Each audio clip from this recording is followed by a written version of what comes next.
retribution. Oh yeah, we want retribution. Oh yeah, we want retribution. Yeah, we ran out of patience. Boil up with the cold hard hatred. I can feel the vibration. Beat in the streets, it's a new sensation. I wanna break faces on the pavement. I wanna make greatness look complacent. Adrenaline awakened, I can taste it. We can make an impact, grab and then taste it. Like a disease, bring them to their knees. Taste is there to see. Just like the wind.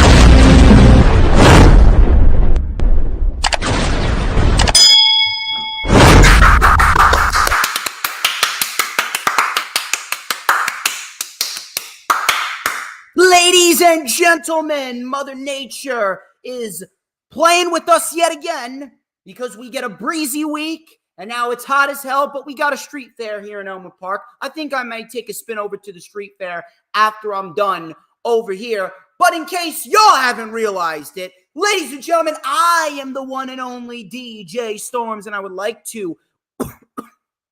I'm coughing up a storm here. The fuck? I'd like to welcome each and every single one of you right here to the Lightning Flash Update, the greatest motherfucking show on this planet. We are streaming live on 4 different platforms across 4 different accounts. As of course, you already know who I am. I am Mr. Controversy and the operator of the Best Damn X, formerly known as Twitter handle known to mankind. And of course, when you take a whiff, you already know that you're smelling pure motherfucking excellence. This is the official Lightning Flash Update for Saturday, September 14th, 2024, as we are already halfway done with the month of September. It's fucking unbelievable. It is fucking insane. Absolutely fucking insane how quickly this month is going. I cannot wrap my head around it. I'm sure a lot of you can't even wrap your heads around it. But regardless, we got some shit to talk about. We got plenty of material in wrestling to talk about. How you doing, Final Hoss? How you doing, Raging Girl Gamer? Thank you very much for stopping on by. And of course, Raging Girl Gamer taking full advantage of being a DJ Storms channel member. And she is sending my beautiful face out there in the chat. It's a great fucking logo, wouldn't you say? We have a lot to talk about. Including Daniel Garcia not signing a new AEW contract, at least not yet. Swerve Strickland, he is currently slated to take some breaks from AEW TV. We're not going to see Swerve Strickland for a little bit. WWE has plans to actually get the WWE Tag Team titles on PLEs. What the fuck are they waiting for? Well, we're going to talk about that, and we're going to talk about why their plans are completely fucking skewed and hypocritical.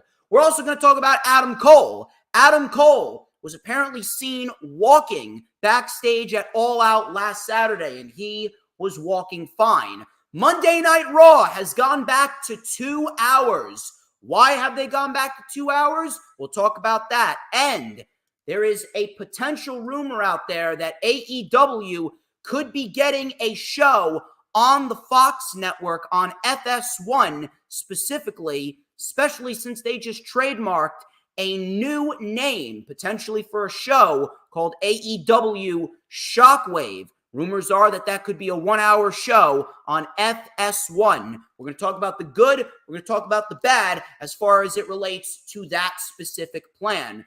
Also, besides the news and rumors, this week in pro wrestling, not a very good week. Not a very good week. It was a rather lackluster week across all shows. Raw, Dynamite, SmackDown, Rampage, all these shows this week, they did not deliver. Triple H seemingly has gone back to the Vince McMahon playbook, and 90% of what we saw this week was all rematches. On Tony Khan's side of the fence, he gets desperate and scrambles to put together a major card for Grand Slam in a cheap attempt to sell some tickets. Raging Girl Gamer, thank you very much. I am doing very good. I hope you are doing okay on this fine Saturday, and I greatly appreciate you being here. We have a lot to talk about. We're not going to waste too much time, but as of course, first things first, I need to go through the self-brand promotion and the advertisements here before we get into our festivities.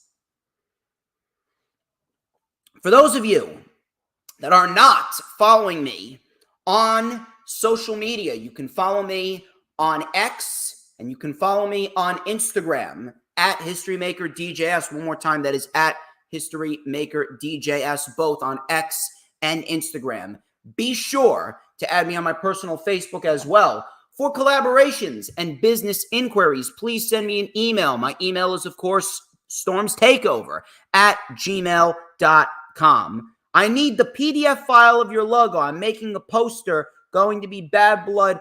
Really? You need the PDF of my logo? I'll tell you what, I will gladly send you my logo. You could probably take it off of my X account, if we're going to be quite honest with you. You want to just take it off my X account? I mean, you could do that, but yeah, I can send you it. But regardless, you can send me an email for business inquiries and all sorts of collaboration requests, StormsTakeOver at gmail.com. And of course, you could like the official DJ Storms business page, and I may just send you an invite to join the official DJ Storms Posse group on Facebook. All those links are in the description, as well as the link to my Rumble. We are live on Rumble as we speak. We're looking to build a nice, solid fan base over on Rumble. You guys haven't already done so, get your super chats in, get your super stickers in, get your super thanks in, become a member of the channel like Raging Girl Gamer is. She is one of the biggest Posse members and has been one of the biggest Posse members for quite a while now. So you're going to have to get on her level, people.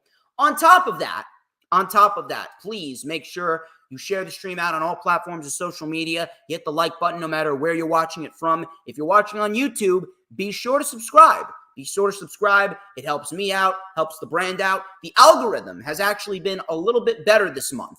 I've been keeping track of what's been going on, and ever since March, YouTube really hasn't been too kind to me with the algorithm. But recently, my shorts and my streams have been really reaching a bit more of a wider audience as of lately. And I'm really hoping to potentially get closer to my record. My record of all time, I gained 30,000 views plus for the month of March. Hopefully, I look to break that sooner rather than later. In addition to that, when you hit the subscribe button, obviously, you must hit the notifications bell with a huge coup de grace, because that way you will know whenever I pop up on YouTube. Because whenever I pop up on YouTube, baby, you already know it is the best motherfucking time to be on YouTube. You already know why. It's the only time that you're going to get to see this glorious sideburn shin strap combo and this beautiful mustache right here. And of course, get your DJ Storms merch, whether it be wristbands, whether it be t-shirts, or whether it be the greatest piece of merch that you will ever own, the DJ Storms Switchblade Comb. And just like me, you could be so good. You could be scrumptious, delicious. You could be the tastiest snack in the IWC. And just like everyone wants a piece of the Stormsmeister, everybody's going to want a piece of you. Look how fucking great my pompadour looks. My God, my pompadour is on fucking fleek. Anyway, I'd like to shout out a couple sponsorships. One of our newest sponsorships was made official this week. I'd like to shout out Juicy Platters over in Fair Lawn, New Jersey. Mediterranean and Middle Eastern food. They got some great material over there, and I'm very, very pleased that me and my friend John Diaz were able to work out a partnership. You guys should take a spin on over to Juicy Platters. If you're not convinced, well, sit back, listen to a word from yours truly, and I'll tell you why Juicy Platters is a premier international food place that you should check out. Ladies and gentlemen, I am the one and only DJ Storms, and I'd like to tell you a little bit about a very special place that I go to eat. You see, when I'm sick of the tired old pizza dishes and the played out Chinese food dishes, I go and take a spin on over to Juicy Platters. Now you see, Juicy Platters is an exciting, fast-growing brand focused on great people, great food, and of course, great culture. Since 2011, they've been serving up Mediterranean-inspired offerings made with halal ingredients. And their mission is to spread love through stellar guest experiences and delicious food. From rice, to chicken, to veggies, they layer fresh flavors with colorful spices and sauces made from the Mediterranean and the Middle East to create vibrant and unforgettable dishes. Here, they believe that the food should excite all of your senses. So come on in, see my friend John Diaz and all of the great team members right here at their Fairlawn, New Jersey location. Juicy platters. This is the food that your soul craves. It really is indeed the food that your soul craves. And if your soul is craving some quality Mediterranean food, go take a spin on over to Juicy Platters. Thank you very much to John Diaz and all of the great team members over at Juicy Platters for being an official sponsor of Battle in the Borough and, of course, being an official sponsor of the DJ Storms brand. I would also like to shout out Golden Wheel Driving School. They became an official sponsor last week. Golden Wheel Driving School. They are a premier driving school right here in the state of New Jersey. They're actually the place where I went to get my beginner's crash course on driving before I went to go and get my license. No joke.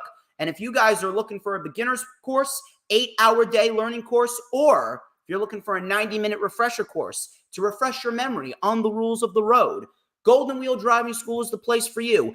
Listen up, people, because DJ Shizzle Dizzle is going to tell you as to why you should go and check out Golden Wheel.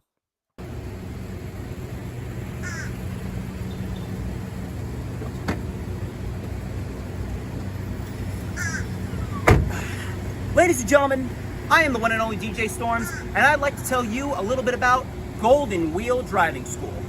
Now, did you guys know that since 1997, Golden Wheel Driving School has been the premier driving school in the state of New Jersey? They are renowned for many things, such as using quality driving instructors certified by the New Jersey DMV, using the latest model cars, all equipped with dual controls for maximum safety, and, of course, their commitment to ensuring a reliable learning environment for all of their students. And they also offer flexible packages for all different drivers amongst all different ages. So whether you need a 90-minute refresher course or an 8-hour multi-day beginner's course, Golden Wheel is indeed the place to be.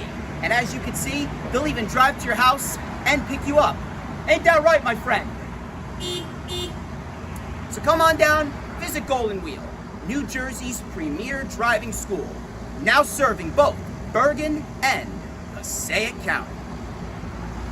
And trust me, they're going to be expanding sooner rather than later because Golden Wheel Driving School, they offer high quality lessons for all people, whether you're experienced or not. Thank you very much to the team members of Golden Wheel Driving School for being an official sponsor of the DJ Storms brand and, of course, being an official sponsor for Battle in the Borough. And finally, for now at least, because we'll be shouting out more sponsorships as the show goes on, if you guys are into Peruvian food, have I got the place for you? If you're in the general New Jersey area, especially in the Elmwood Park region, you guys got to go and take a spin on over to DNN Deli. They got beautiful dishes over there, glorious homemade empanadas and roast beef straight out of Peru, so you know it's quality. Here's a word from yours truly as to why you should go and check out DNN Deli. Ladies and gentlemen, I am the one and only DJ Storms, and if you got a hankering for Peruvian food, come and visit my friend Will over at DNN Deli. Let me tell you something. They got themselves some fantastic homemade roast beef, homemade empanadas, straight out of Peru as well, so you know it is quality. Once again, that is DNN Deli here in Elmwood Park, New Jersey, and don't forget to catch Battle in the Borough, Saturday, October 19th, 2024. Thank you very much to Will and the entire team over at DNN Deli for being an official sponsor of Battle in the Borough and the DJ Storms brand. But we are not going to waste any more time. We are going to get straight into the news, rumors, and reports. Let's start off with Adam Cole. Adam Cole was reportedly seen walking backstage at AEW All Out. He was walking around just fine, according to the Wrestling Observer newsletter. However, nobody was given a return date for him. Now, Adam Cole's been out for nearly a year now with this ankle injury. It has been a complete disaster without Adam Cole, especially considering that Adam Cole is indeed one of the best professional wrestlers on the planet, and he has been, unfortunately, bitten by the injury bug. Everyone in the industry right now has been so fearful of the injury bug. Adam Cole has been one of the worst recipients of it. And it honestly breaks my heart when I think about it. But I certainly hope that he is getting back to 100%. I certainly hope that he is healthy. I don't know where he goes. The only logical choice would be to get him into a feud with MJF. Depends on what's going to go down with this Daniel Garcia MJF program. Because after what happened at All Out, it only makes sense for the program between Garcia and MJF to continue.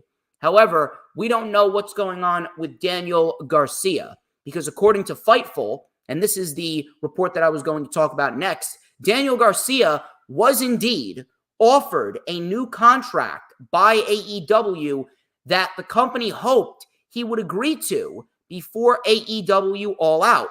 However, that is not the case. AEW does believe that WWE has genuine interest in Daniel Garcia. We talked about this a couple weeks back, actually. I feel bad for Daniel Garcia because he's caught between a rock and a hard place. I talked about how Daniel Garcia, at this very moment, he doesn't really have a solid option because both companies right now are in the midst of rather big flaws with their product specifically. AEW, obviously, we know what the problem is. Their lack of structure, the fact that Tony Khan is doing way too much all on his own, and the fact that he refuses to delegate responsibilities to actually work on improving the overall product. And then on Triple H's side of the fence, he may have a decent career in NXT, but when he gets called up to the main roster, what are they going to fucking do with him? How many individuals on the main roster should be in better positions than they are in right now? The main roster right now is all about the main stars. It's about Rhea, it's about the Judgment Day, Gunther, Cody, McIntyre, Rollins, Punk, Roman, and that's it. If your name isn't one of those individuals, WWE is going to disregard you. And they would do the same to Daniel Garcia. LA Knight is lucky. LA Knight is lucky that he was not disregarded. LA Knight is very, very lucky that he was able to remain over this entire year after so many major losses. And thank God he beat Logan Paul to win the United States Championship. He needed that more than anything. But Daniel Garcia, very, very, very, very tough spot for him. And ultimately, no matter where he chooses, Daniel Garcia is going to end up taking a risk. He's going to end up taking a risk because less people are going to know about him if he gets signed to NXT. Less people are going to have eyes on him, number one. Number two, he could have a great career down there, but when he gets called up to the main roster, he's going to get lost in the shuffle, just like every other main star from NXT that got lost in the shuffle, even under Triple H. How long did it take Bronson Reed to finally get on some sort of a decent streak on Monday Night Raw? It took Bronson Reed 2 years. It took him 2 years. He was a glorified enhancement talent before this whole run where he's just been tsunamiing everyone. Daniel Garcia, where is there going to be room for a Daniel Garcia on WWE TV? There's room for him on AEW TV. The problem is Tony Khan going to fully invest in him like he invests in a Will Ospreay, like he invests in a Bryan Danielson, like he invests in an Okada, like he invests in a Mercedes Moné, like he invests in a Jamie Hayter? Is he going to invest in Garcia like he invests in all of those individuals? I don't know. I honest to God do not know what is going on with Garcia. And to be quite honest with you, AEW waited too long to pull the trigger on him. The man got over on his own, and you didn't give him anything to work with. It's literally the same thing that Vince McMahon did. He may book you well for the next couple of months because he's trying to get you to sign a new contract, but then when he gets you to sign a new contract, he's going to disregard you. Maybe Garcia feels that way about Tony Khan. Maybe he doesn't know if Tony Khan's truly going to invest his time in him. And to be quite honest with you, I don't blame him because Tony Khan runs around like a fucking madman. He needs to have his hand in every single fucking cookie jar. And that can be frustrating to the talent. I don't know what's going to go on with Daniel Garcia. I don't. We'll just have to wait and see.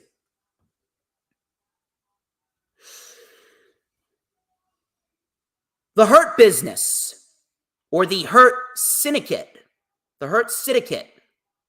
they trademarked that recently. It was MVP Shelton Benjamin and Bobby Lashley recently trademarked the Hurt Syndicate.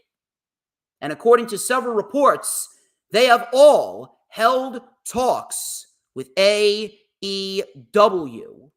Now, I do not know what's going to go on there, and I am not sure where exactly they would fit on AEW TV. But if you're going to ask me, they don't really need to be on AEW TV, and AEW doesn't really need them. AEW already has a bloated roster as it is, and Tony Khan is really failing, if we're going to be quite honest. He's failing to keep track of everything, especially considering that shit just happens out of nowhere nowadays. They got rid of the rankings, and the show is more disorganized than ever. This is the most disorganized that AEW TV has been. They're hot, they're cold. They're hot, they're cold. They're up, they're down. They're hither, they're yon. They don't know what they want to do. It's like a roller coaster. As far as the Hurt Business or the Hurt Syndicate goes, they would probably fit best in TNA, if we're going to be quite honest. As far as MVP Shelton Benjamin and Bobby Lashley go, they're great at what they do, but they do not need to be on AEW TV, nor does AEW need them. AEW already has enough factions as it is, and Jon Moxley's faction with Claudio Pac and Marina Shafir, potentially if Wheeler Yuta decides to join, they seem to be the top faction on AEW TV that is going to be causing chaos in the weeks to come. We don't need the Hurt Business or the Hurt Syndicate to cause that, because then it would just seem like they're copying Moxley's new faction. The Hurt Business or the Hurt Syndicate, whatever they're going to be calling themselves, they would fit best on TNA. And you have a shoo-in storyline with the Hurt Business, with Lashley, Benjamin, and MVP. They could go up against the System. The System seems to be the faction that is running roughshod on TNA. Bring in the Hurt Business and feud them with them.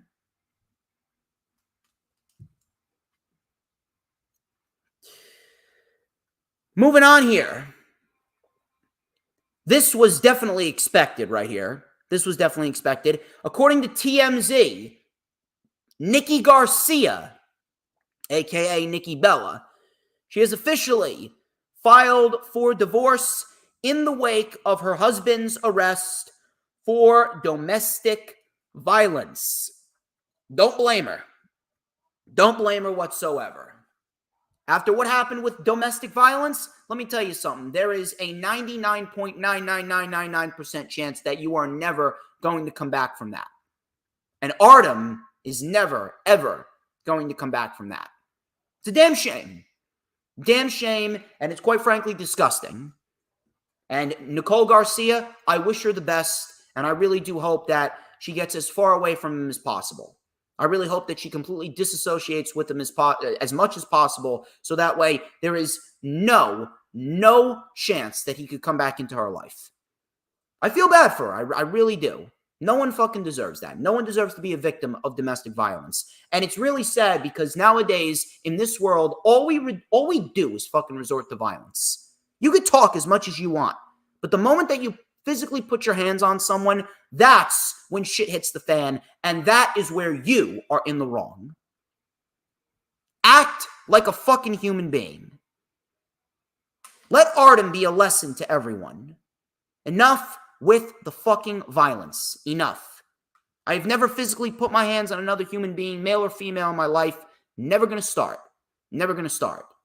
People need to learn to be civil and control themselves. Do not blame Nikki Garcia whatsoever, and I do wish her all the best. Swerve Strickland. Swerve Strickland. He is slated to be taking some time away from AEW television, according to the Wrestling Observer Radio.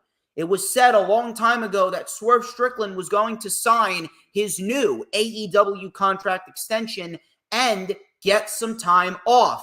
This is why the angle with the hypodermic needle and the steel chair was done at All Out. And that was meant to write him off of TV.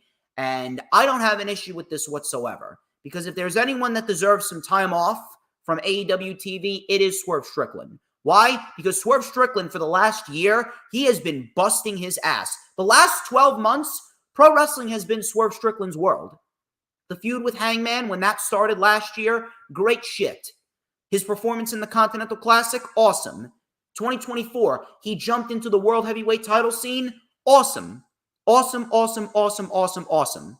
He won the World Championship, had great matches with the likes of Christian Cage and Will Ospreay. He had one of the best matches of the year with Bryan Danielson at AEW All In. A fantastic fucking main event. Absolutely fucking fantastic. And then he gave you an absolute bloodbath last Saturday at All Out. If there's anyone that needs some time off, it is Swerve Strickland.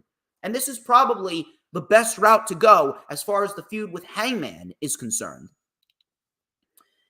As we speak, Swerve Strickland reportedly is going to be taking some time away from AEW TV. He's going to be taking some time off after he signed his new contract. This is actually a great move overall, minus the fact that Swerve Strickland has pretty much been dominating the world of pro wrestling over the last 12 months. This is a great way to put a bookmark in the feud between Hangman and Swerve.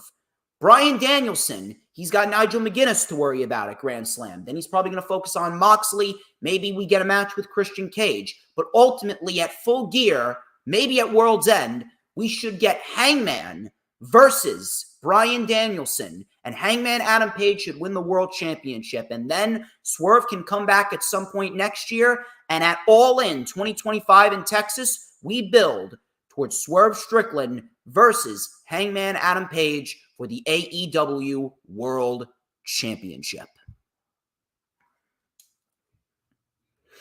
That is the best possible way to go about it.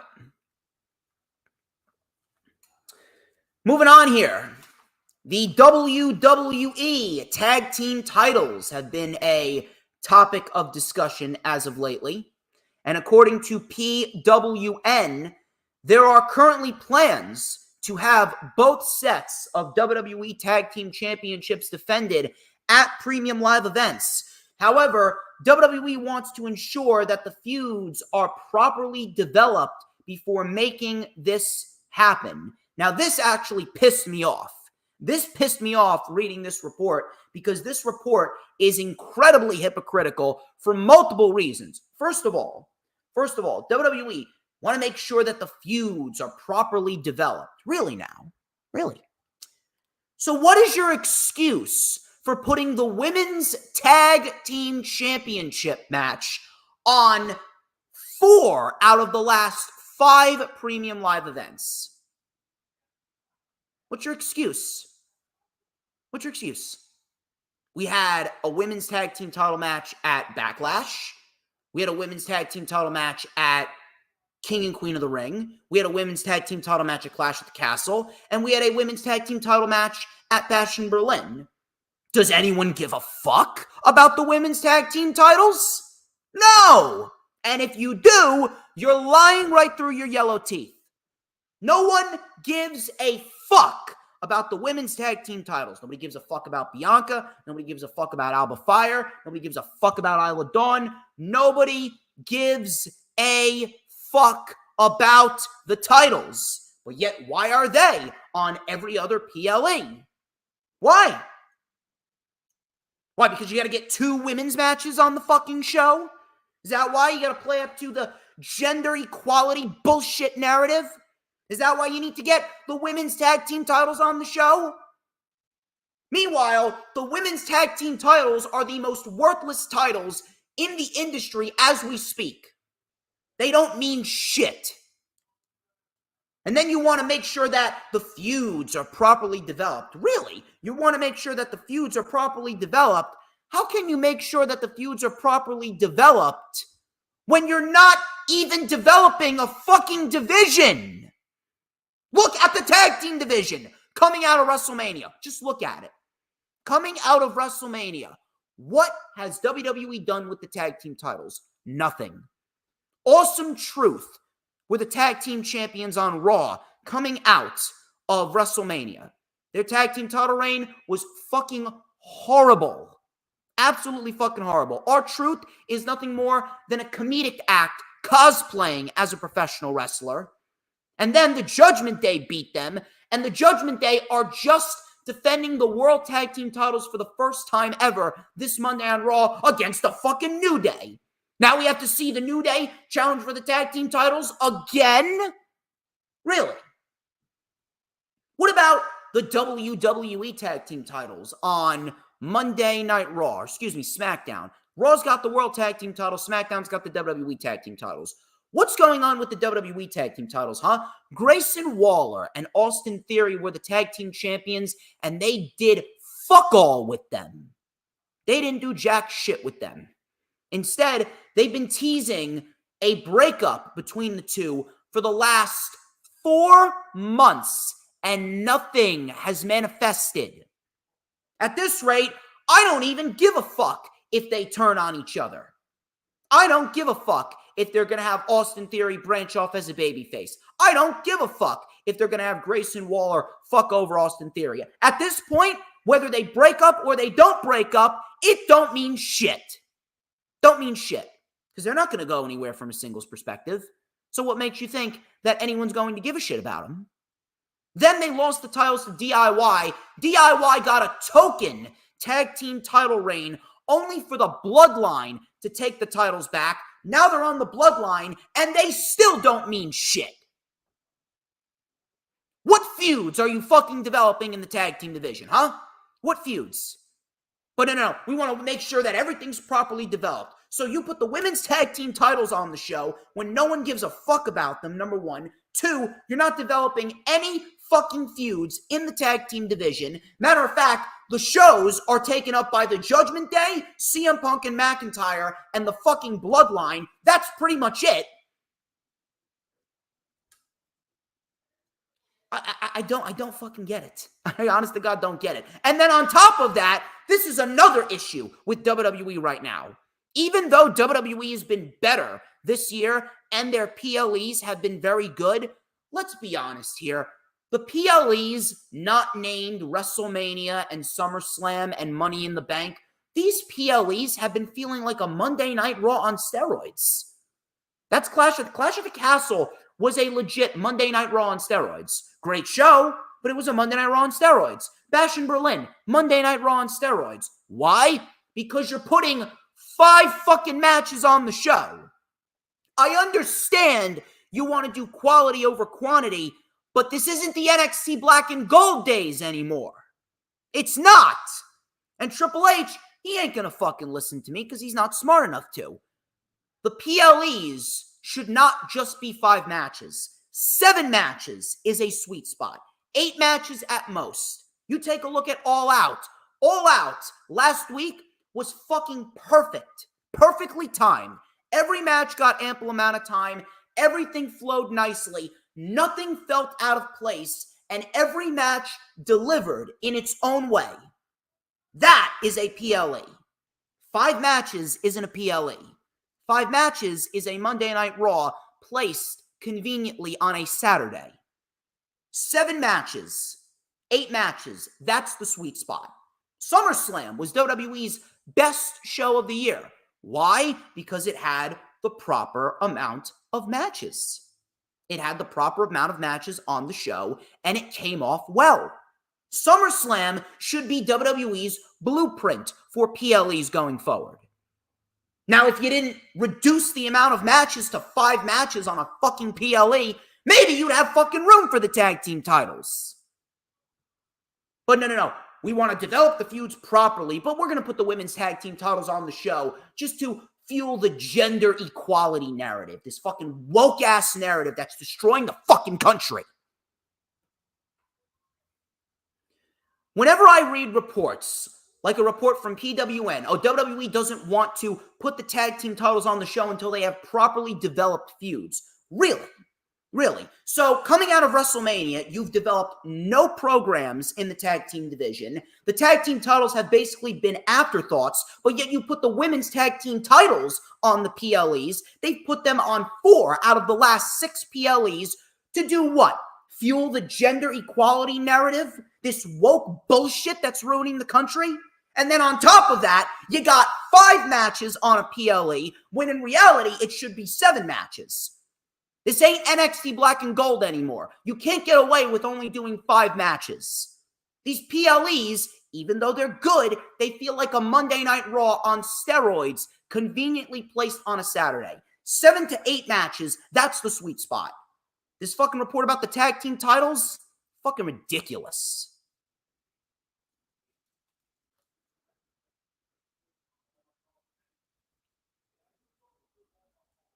And no one's going to complain about that. No one's going to complain because everyone fucking loves Triple H. Everyone is on their hands and knees sucking Triple H's cock because that's how you play the game, apparently. See what I did there?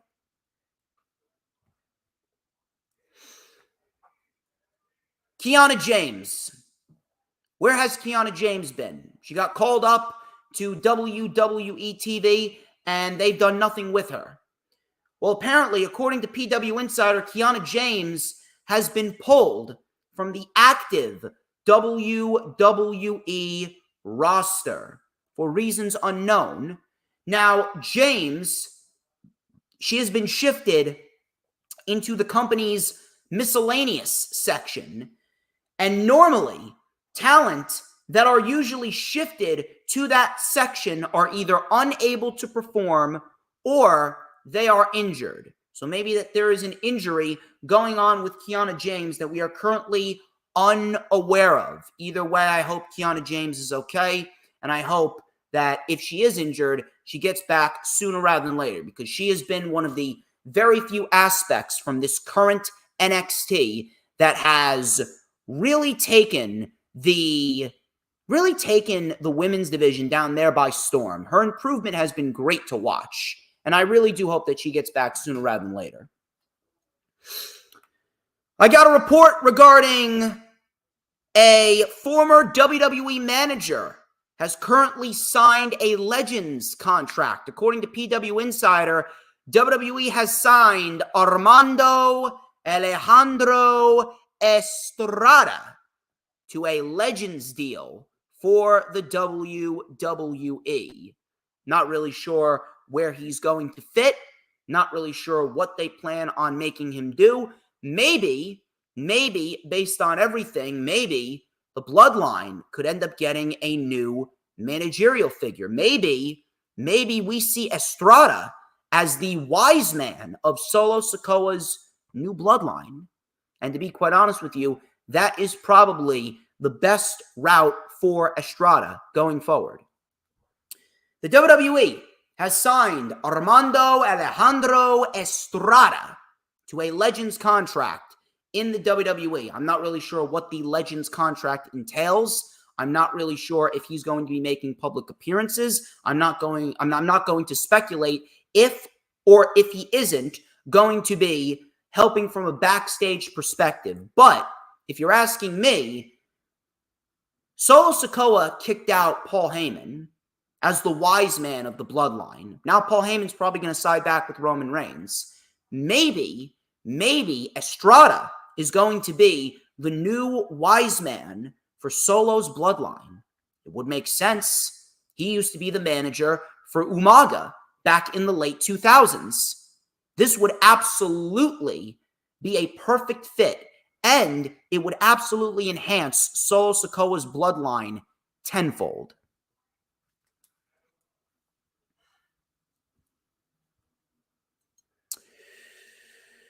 Moving on here.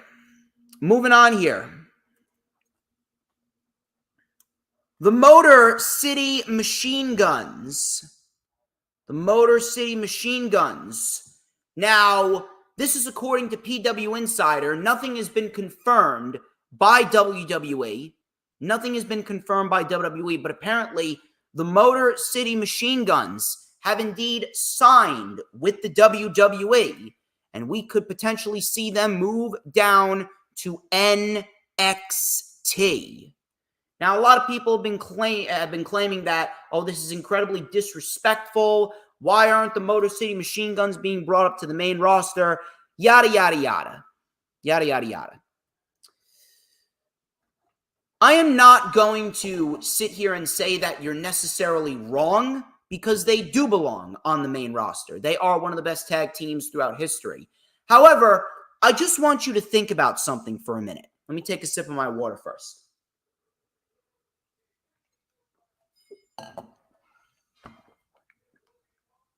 I just want you to think about where the WWE is right now from a perspective of tag team wrestling. Where are they? Are they in a good position? I literally just ranted about 10 minutes ago regarding WWE's lackluster tag team division and the lack of a vision for it. So at this moment, at this stage of the game, are the Motor City Machine Guns going to succeed on Raw or SmackDown? No. You take a look at what is going on right now. If the Motor City Machine Guns are going to WWE, they go to NXT, right? They go to NXT. What exactly are they going to do in NXT that they haven't done on the indies? NXT right now is the place where tag team wrestling from a worldwide industry perspective is going to succeed. The tag team division in NXT right now is the best tag team division across North America. Better than TNA, better than New Japan, better than AEW. The NXT tag team division is where tag teams are succeeding. Look at that division and look at what they've done in that division.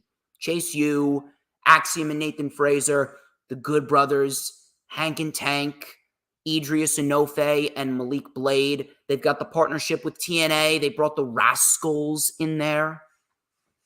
I don't really understand why people are complaining from a quality perspective when NXT is perhaps the best possible option for the Motor City Machine Guns. You think they're going to succeed on Raw and SmackDown at this rate?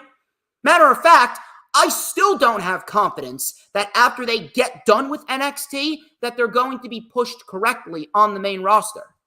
You take a look at what is going on right now. The Monday Night Raw and SmackDown tag team divisions are completely non-existent. They have nothing going for them. So why would you want them on the main roster? Now, on AEW's side of the fence, they could go to the tag team division, and you know what? They'd probably be number one right behind FTR and the Young Bucks. But that still doesn't change the fact that the tag team division right now on AEW's side of the fence is completely disorganized. Especially after what happened on Monday.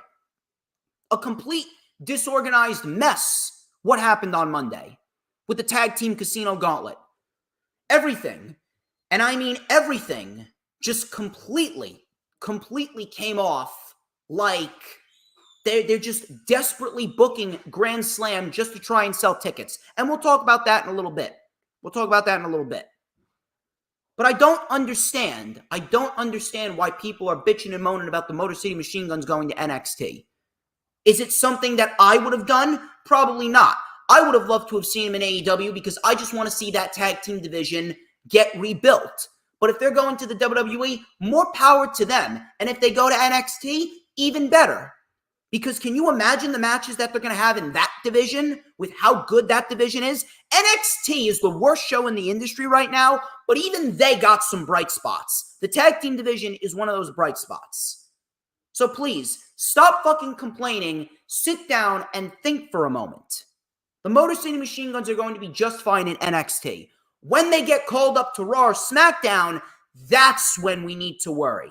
Because even under Triple H, there is a disconnect between NXT and the main roster. Even under Triple H, There is a problem, and WWE's problem is, they've had this for a while, they don't focus on building up their undercard. If you're not one of their main guys or main girls, they disregard you.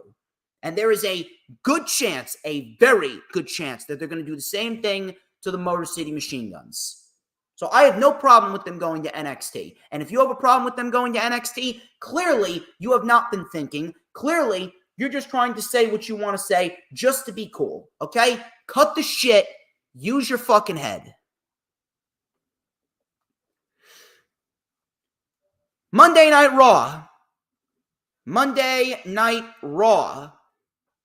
It was announced by WWE that in the last quarter of 2024, between October and December, Monday Night Raw is going back to 2 hours for the rest of 2024, starting in October.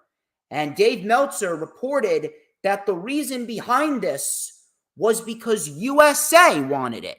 This was not a WWE decision. And Dave Meltzer speculated that this could be a means of improving the ratings by eliminating the third hour, which often leads to a dip in viewership. Now, this entire argument is fucking ridiculous, if we're going to be quite honest with you. And the USA Network clearly is out of touch. Maybe they're just trying to squeeze the last bit of Monday Night Raw out before it inevitably moves to Netflix. Because here's the thing. Monday Night Raw is not moving to Netflix because of a $5 billion deal. If you think they are, you're a fucking retard. WWE is moving to Netflix because they know that cable TV is dying. I would like to believe that NBC Universal is probably, I believe that they own USA and they also own Peacock, if I'm not mistaken. They own NBC and they own Peacock, right? And if that's the case, I don't understand why. I really don't understand why they are so focused on the ratings when the ratings have been decreasing for years now. This goes for all television shows and movies that premiere on cable TV.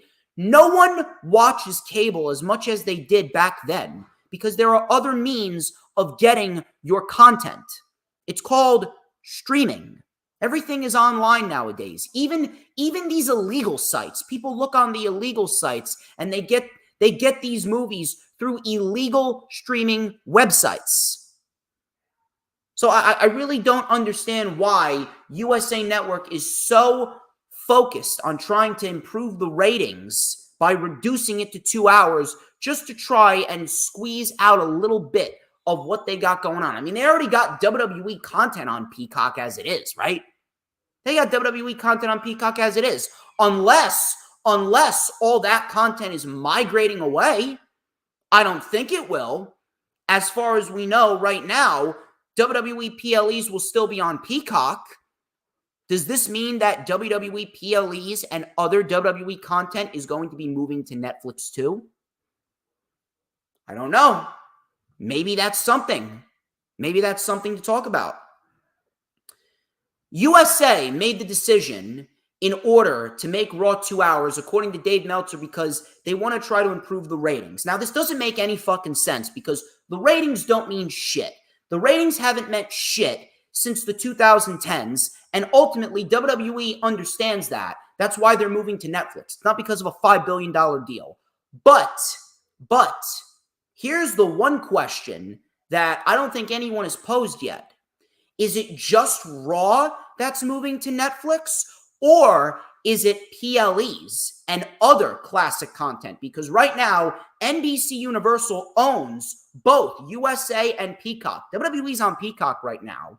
I haven't heard anything, but is WWE planning on migrating all of their content away from NBC Universal and onto Netflix? Maybe that's why they're trying to improve the ratings in the last quarter of the year.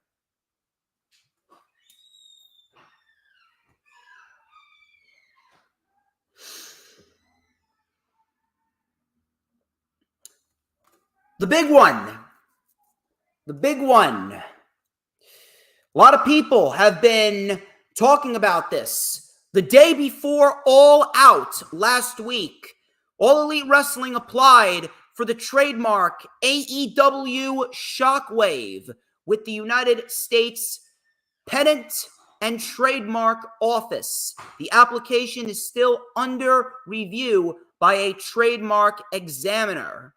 And apparently, this could very well lead to a new show called AEW Shockwave, speculated Sean Ross Sapp.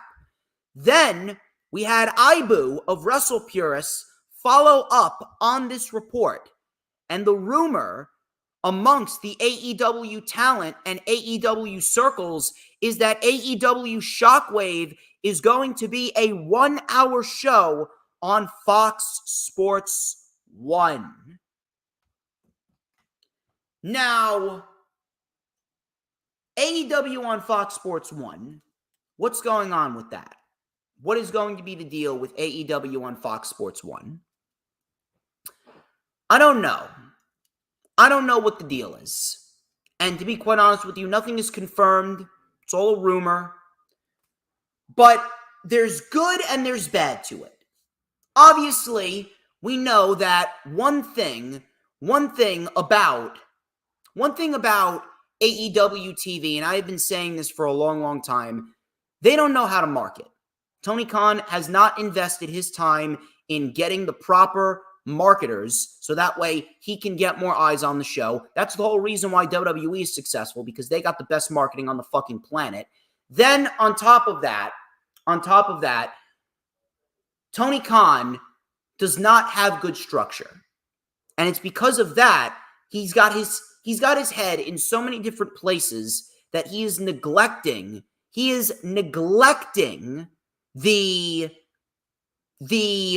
true problems that the company has. He's neglecting the true problems that the company has, and that is what is causing the overall show to suffer from a quality perspective. But if this is true, maybe this could be a means of AEW getting the marketing that they need. Maybe Fox has the people that AEW needs in order to help get the show out there, promote the show, get it in front of more eyes. Maybe Fox Sports 1 is going to be a means of helping AEW get more eyes on other people. But then on the downside, Fox was big on the censorship. TNT and TBS, they don't really care too much about the censorship. I mean, they allow AEW to curse here and there. They're a little bit more laid back, if you will. They're a little bit more laid back. But the question is that going to be worth it? Because if AEW goes to Fox Sports 1, they're going to have to tone down some things. They're going to have to tone down the promos because there's a lot of gritty shit in these promos, especially when MJF cuts a promo. I mean, when MJF cuts a promo, everyone is seated in front of the television and everyone is looking to see what MJF is going to say or do next. Max Caster's raps, that could very well go away. What is Shockwave going to be, though? That's the thing. What is Shockwave going to be? Is Shockwave going to be another episode of Rampage? I don't understand why you don't just move Rampage over to FS1. I really don't understand why you don't just do that. Kind of stupid. Kind of stupid to add another 1-hour show. If anything, just make Rampage 2 hours. Just move Rampage over to FS1 and make it 2 hours. There's positive and there's negative to it. Nothing is confirmed. I don't know what they're going to do. I've never claimed to know what they're going to do. At this rate, it is all just a waiting game. But I want to know what you guys think about it. AEW filed for the trademark AEW Shockwave. Wrestle Purist and Sean Ross Sapp reportedly stated that FS1 could very well be the home for a new AEW show, 1 hour on FS1 called AEW Shockwave. There's good and there's bad to this. It's good in the aspect of you know what? Maybe Fox could help with the marketing problem. I always stated that Tony Khan needs better marketing. Now, he could very well have that with Fox Sports 1. But on the downside, FS1, we've seen the issues that Fox has had with WWE. They've been censoring WWE left, right, and center. I mean, USA censored WWE. Is Fox going to have that same leniency with AEW? Is AEW truthfully going to be able to do what they do if they move to Fox Sports 1? I don't know. At this point, it's just a waiting game. Don't worry, Rage. You didn't miss much. You didn't miss much. I just wanted to shut down a fucking retard. Don't worry. I already blocked the motherfucker. Don't worry. Don't worry. Listen, you do enough work in other streams. I may as well give you a break. Nevertheless, those are all of your news, rumors, and reports. We got plenty of more material to discuss. We have plenty more material to talk about. Thank you once again, everyone, for stopping on by. I greatly appreciate you. You guys are fucking awesome in every sense of the word. And we are going to continue on with the show. But first things first, we got to shout out some more sponsorships. I would like to shout out Elmwood Dental Professionals. Thank you very much to Dr. David Eidman and Dr. Daniel Eidman and all of the great team members over at Elmwood Dental Professionals for being sponsors of Battle in the Borough and the DJ Storms brand. They are the premier dental practice service right here in Bergen County. And if you guys are looking to touch up your smile, listen, I got no cavities. I got the perfect teeth. I am like a fucking grade A beaver with these teeth. My teeth aren't necessarily big, but they're fucking perfect. They're like fucking pearls, I'm telling you. I don't necessarily need it, but I'll tell you this. If I do, I'll be taking a spin on over to Elmwood Dental Professionals. And here is why you should too. Ladies and gentlemen, I am the one and only DJ Storms, and if you guys are looking for some quality dental care, have I got the place for you. For almost 40 years, Elmwood Dental Professionals has been one of the top-tier premier dental practices in Bergen County. Dr. David Eidman, Dr. Daniel Eidman, and their entire team have employed a standard of excellence in personalized dental care, which combines uncompromising safety with extensive training and expertise. This enables them to provide the quality dental services that their patients deserve. As a practice, they are true believers that preventative care and education are the keys to optimal dental health. Their entire team is dedicated to providing you with the personalized dental care that you deserve to make your visits as comfortable and pleasant as possible. Elmwood Dental Professionals, creating beautiful smiles, then, now, and forever. They have indeed been creating beautiful smiles then, now, and forever, and I could not be happier to have Elmwood Dental Professionals as an official partner for what I do over here. I would also like to shout out my laundry room. Now, my laundry room, if you guys are unaware, I'll tell you something. Owning a washing machine and a drying machine is very costly, especially in this shitty economy. Thanks, Biden. And I'll tell you something. If you guys are looking to get your laundry done and you don't have to drain your funds to do so, you guys should head on down to my laundry room. They offer phenomenal laundry services at a very reasonable price. And if you still don't believe me, sit down, listen up, and DJ Shizzle Dizzle is going to tell you why. Ladies and gentlemen, I am the one and only DJ Storms, and if you guys require some professional laundry services, you guys should come on down to my laundry room. And I'm here to tell you why. First of all, they got a great reputation of over 30 years here in Elmwood Park, New Jersey, which gives them first-class name brand recognition. Secondly, they got high-quality VIP wash and fold service, which entails that you get top-notch cleaning at a very reasonable price. And of course, you get the assurance that your order will be ready when promised. And finally, and most importantly, you get the customer satisfaction knowing that my laundry room is a clean and comfortable environment, has great staff, and above all else, is a place where the customer always comes first. So come on down, see Kelly, Danielle, Chris, and all the great team members over here. My laundry room, where your dirty laundry is their business. And your dirty laundry is indeed their business over at My Laundry Room. Thank you very much to Kelly, Danielle, and Chris, and all of the team members over at My Laundry Room. How you doing, Matthew? Hope you are all having a good time. Thank you very much to Matthew, Raging Girl Gamer, Adam, and Dylan, and Orlando, Connor. How you doing? Thank you very much to the Final Hoss as well. You guys are awesome. We are going to get, yes, your dirty laundry is indeed their business. Got to get it fucking cleaned. Anyway, I hope you guys are having a good time. We got plenty more material to talk about. We're going to get into the weekly show reviews, and then we're going to get on out of here. I may take a trip on over to the Elmwood Park Street Fair. And if you guys want to support the channel, be sure to get your super stickers in there, get your super chats in there, get your super thanks. Become a member of the channel just like Rage, and you'll get special emojis and extra perks. Monday Night Raw. Monday Night Raw. This was WWE week. This was season premiere week here in WWE.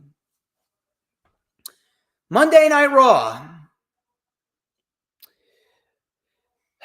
Triple H has been getting Raw back on the right track as of lately, but Monday Night Raw, not all that exciting. Not all that exciting. It's not even like it was a bad show.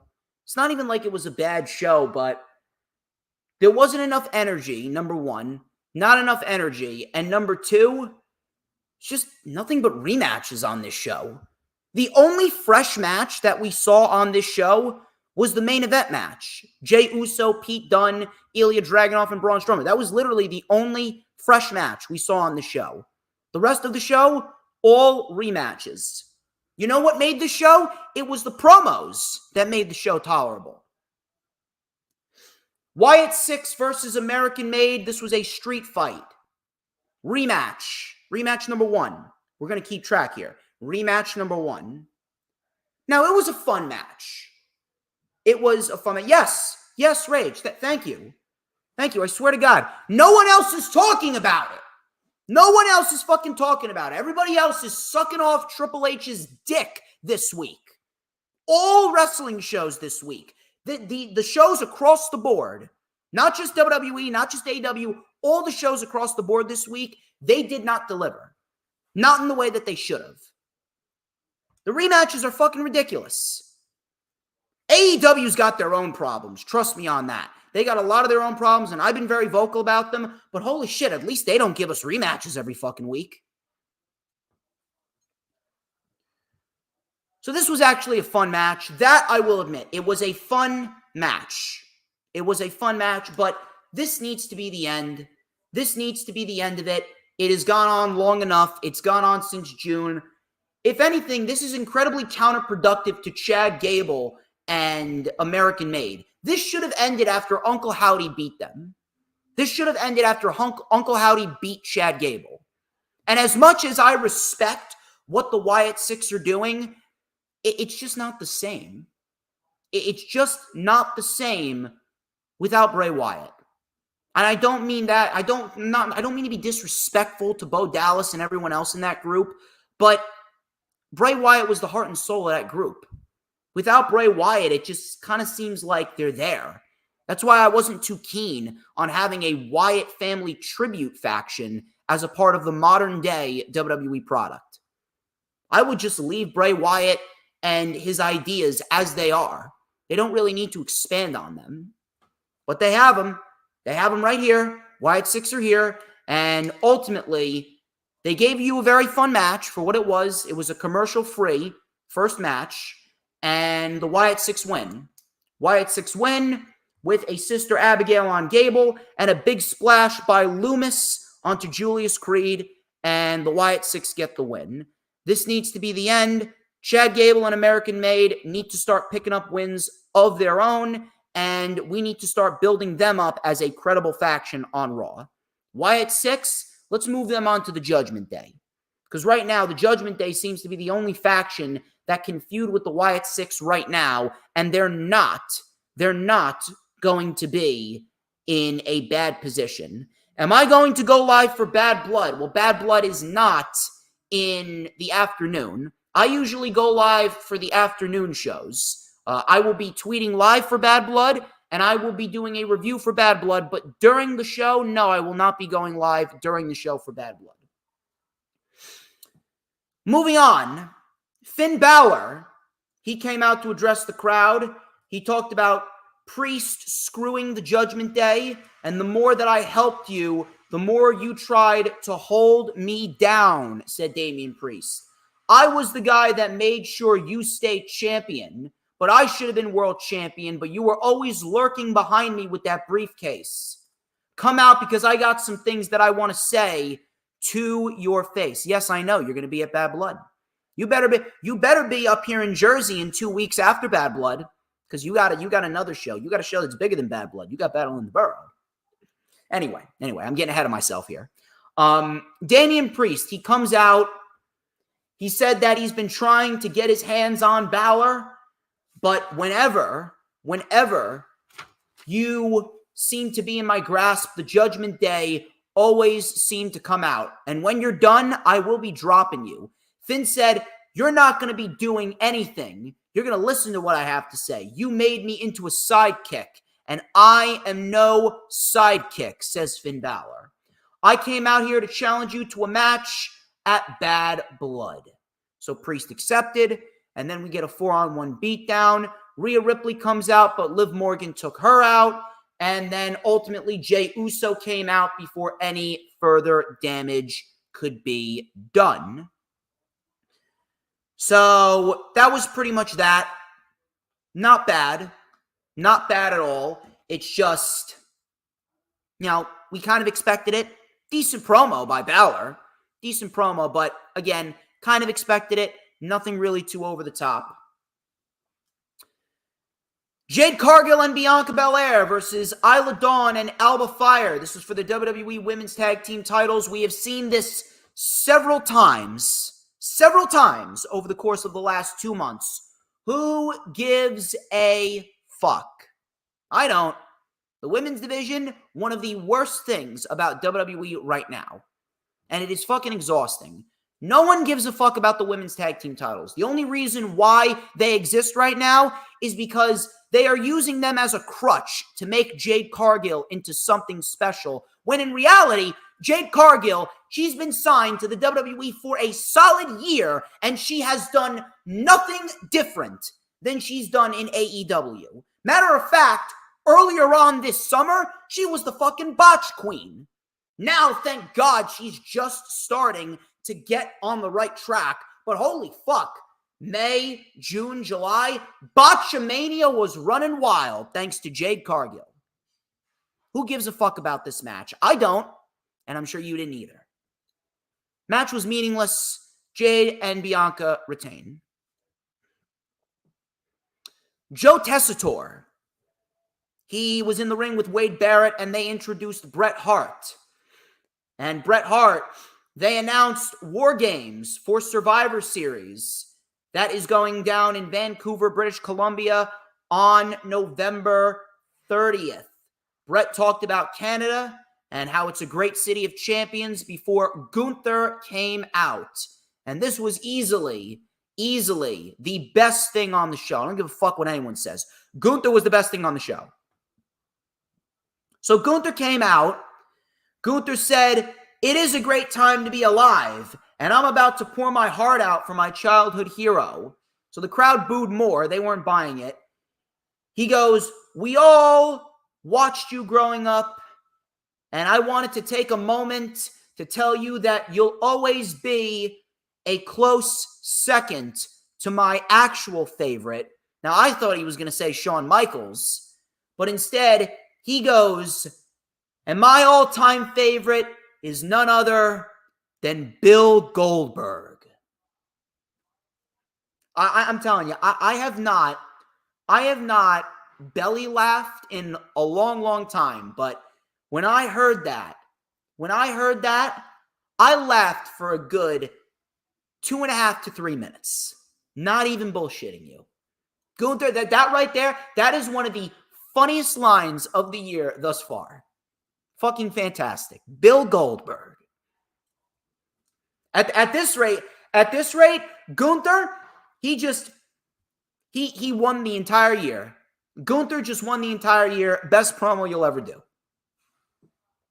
So the crowd booed viciously. Sami Zayn then came out. Sami said Brett is a hero to him, and he said that Brett set the tone for what it means to be a champion. And when I challenged you, you ran away. If you're the best there is, then prove it. Gunther, Sami, Part 2 for the World Heavyweight Championship. Gunther then said, Brett isn't in my league. And Sami, you're not even close to Brett's league. My answer remains no. So Brett, he called Gunther a dirty yellow coward. Gunther wasn't too happy. Sami got in Gunther's face. Sami fought back against Gunther before the refs came out to separate them, and Gunther walked off. Easily the best thing on the show, by far. Absolutely the best thing on the show, by far. Funny as shit. Funny as shit. Absolutely loved it. Dragon Lee and Dominic Mysterio. So let me run through this again. Rematch. That's number 2. Number 2, rematch on the show. Dragon Lee and Dominic Mysterio. We've seen this several times at the end of 2023. We've seen it about 3 or 4 times last year. Now we have to see it again. Dragon Lee, Dominic Mysterio, rematch. Oh, and by the way, Dominic Mysterio won. Dominic Mysterio beat Dragon Lee. So, I don't want to be a Debbie Downer, right? I don't want to be that guy. Well, actually, let's be honest. I'm already that fucking guy. I'm the fucking truth master over here. If Dragon Lee is in the position that he's in,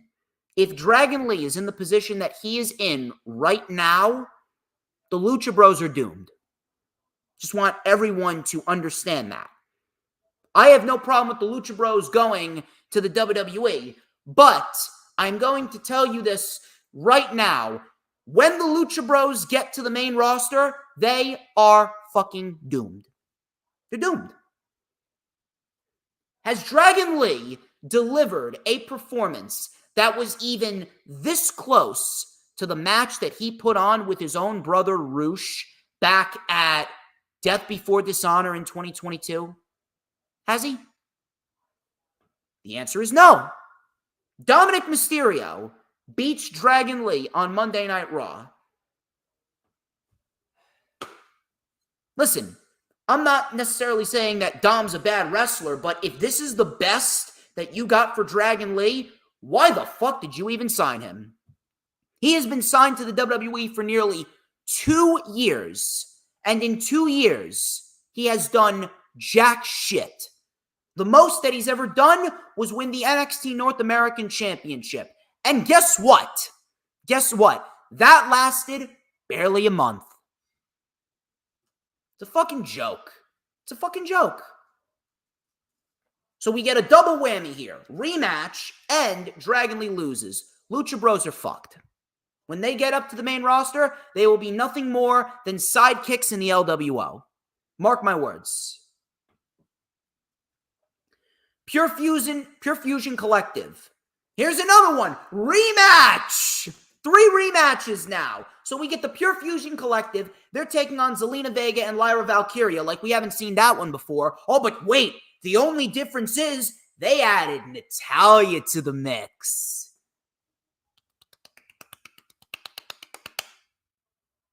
Sarcastic golf clap right there. Pass me the pillows, pass me the blankets, and please wake me up when this shit is over.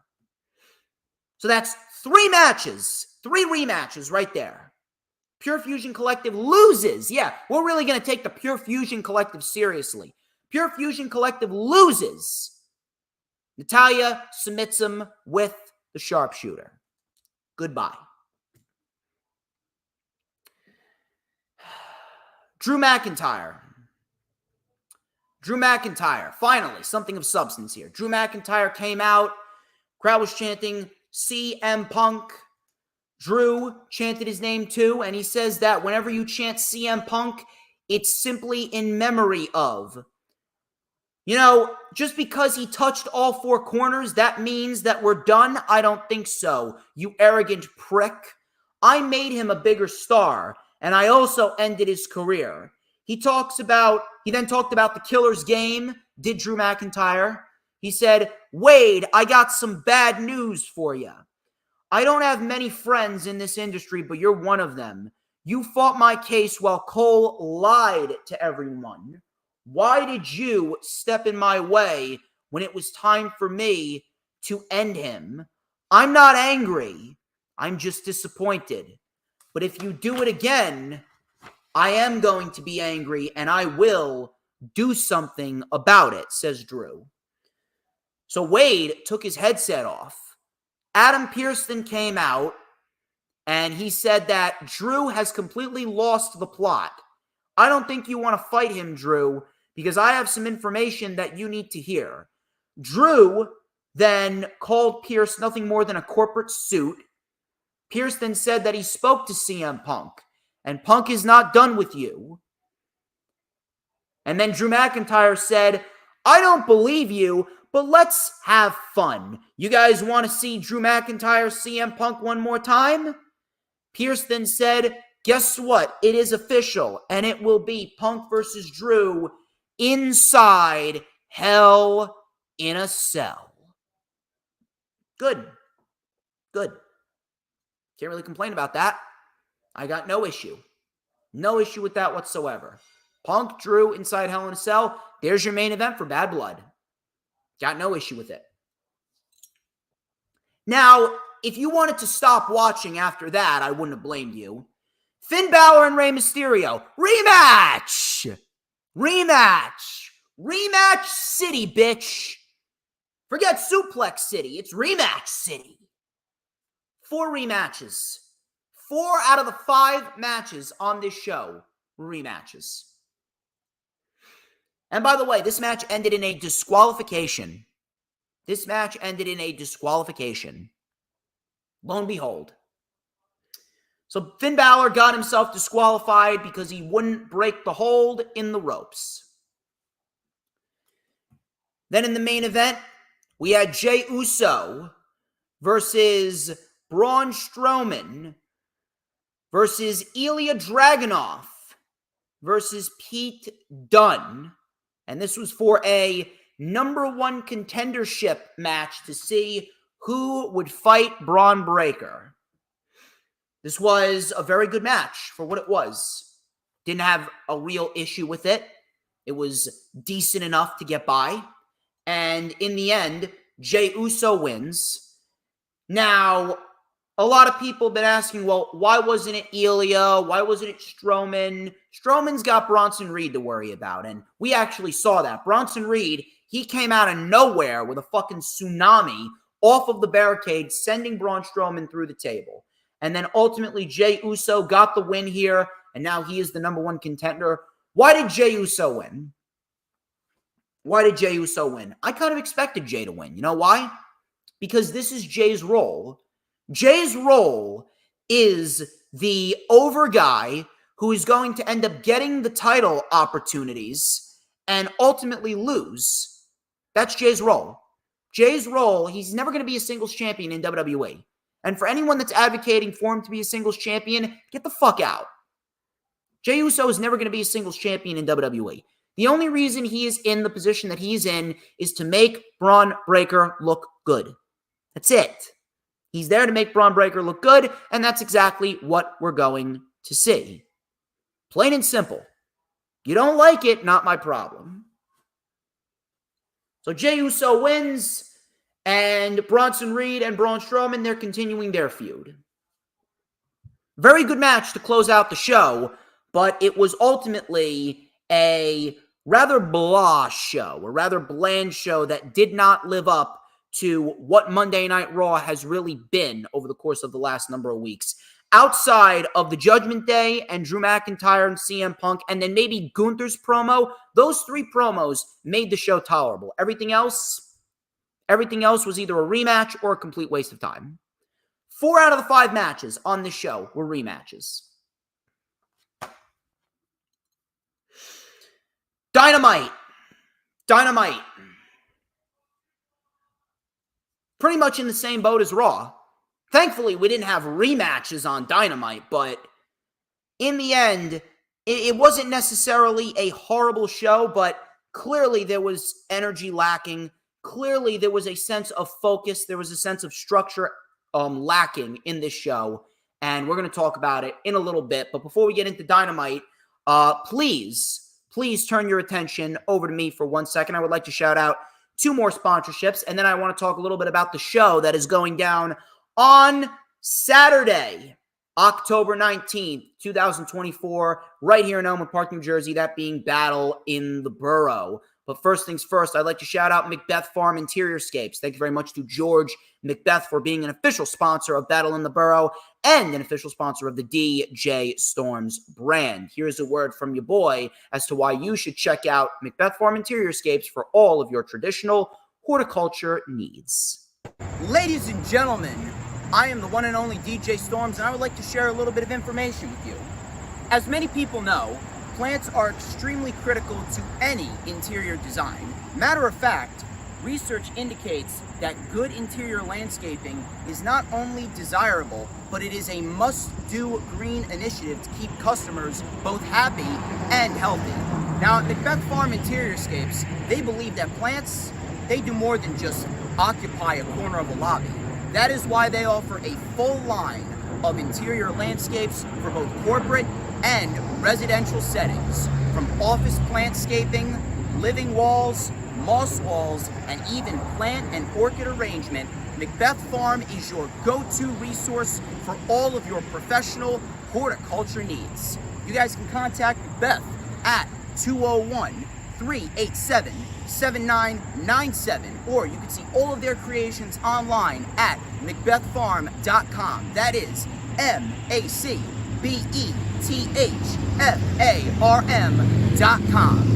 Macbeth Farm Interiorscapes, a family-owned business providing distinctive interior plantscaping for businesses across New Jersey and the Philadelphia area.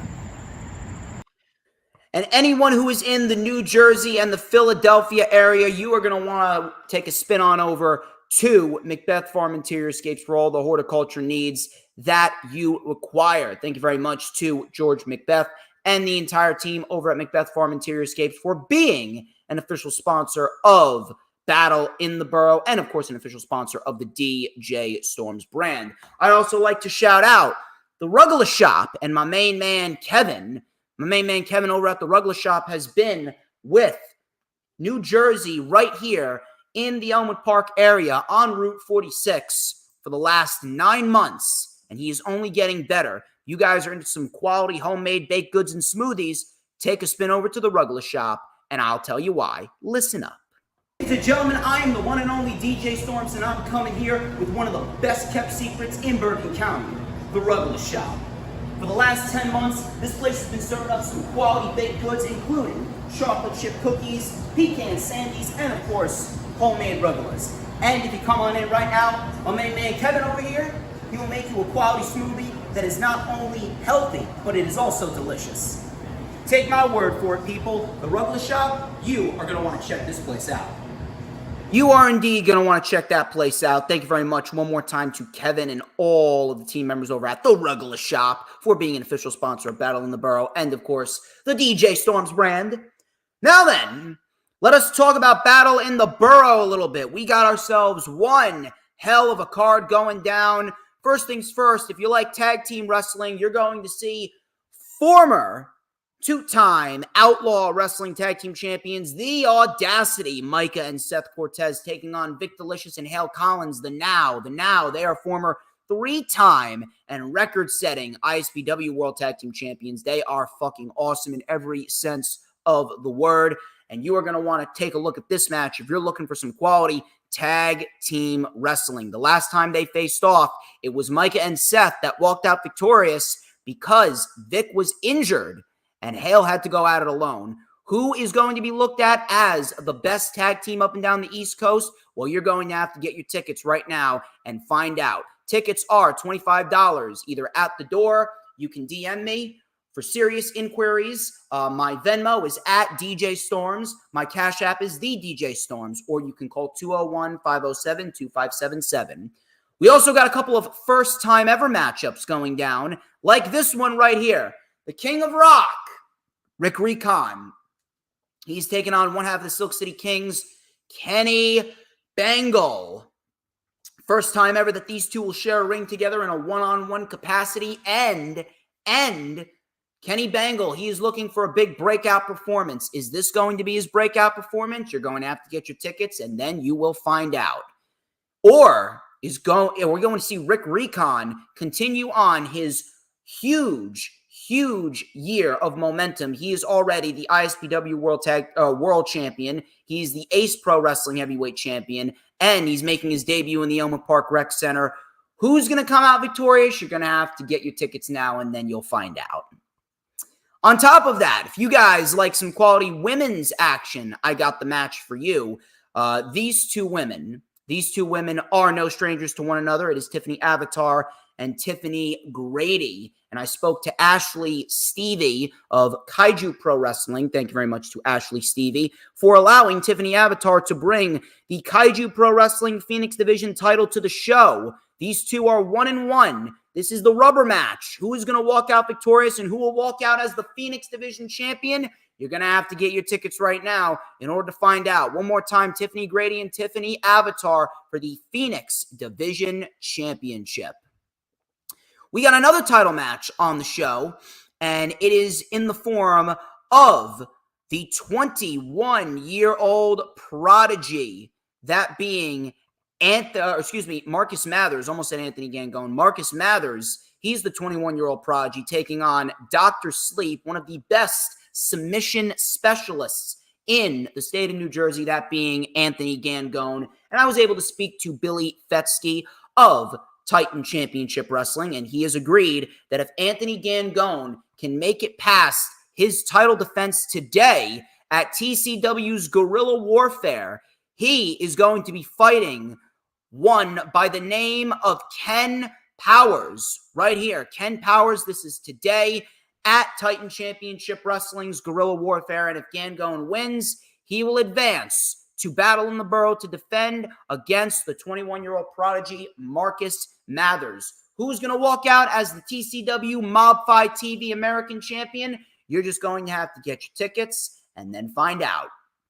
We have a big match going on 2 weeks from today at Pro Wrestling Magic's Back from Vacation event. And it is going to be the Pro Wrestling Magic World Heavyweight Champion, Alex Ryman, the Revolver. He's going to be taking on El Oso Blanco himself, the big man Bruno. And the winner of this match will go to my show on October 19th, and they will defend the championship against one of their respective opponents. So if Blanco wins, if Bruno wins, he's defending it against his current friend, a man who he's known for quite some time, that being Mateo Marcelos.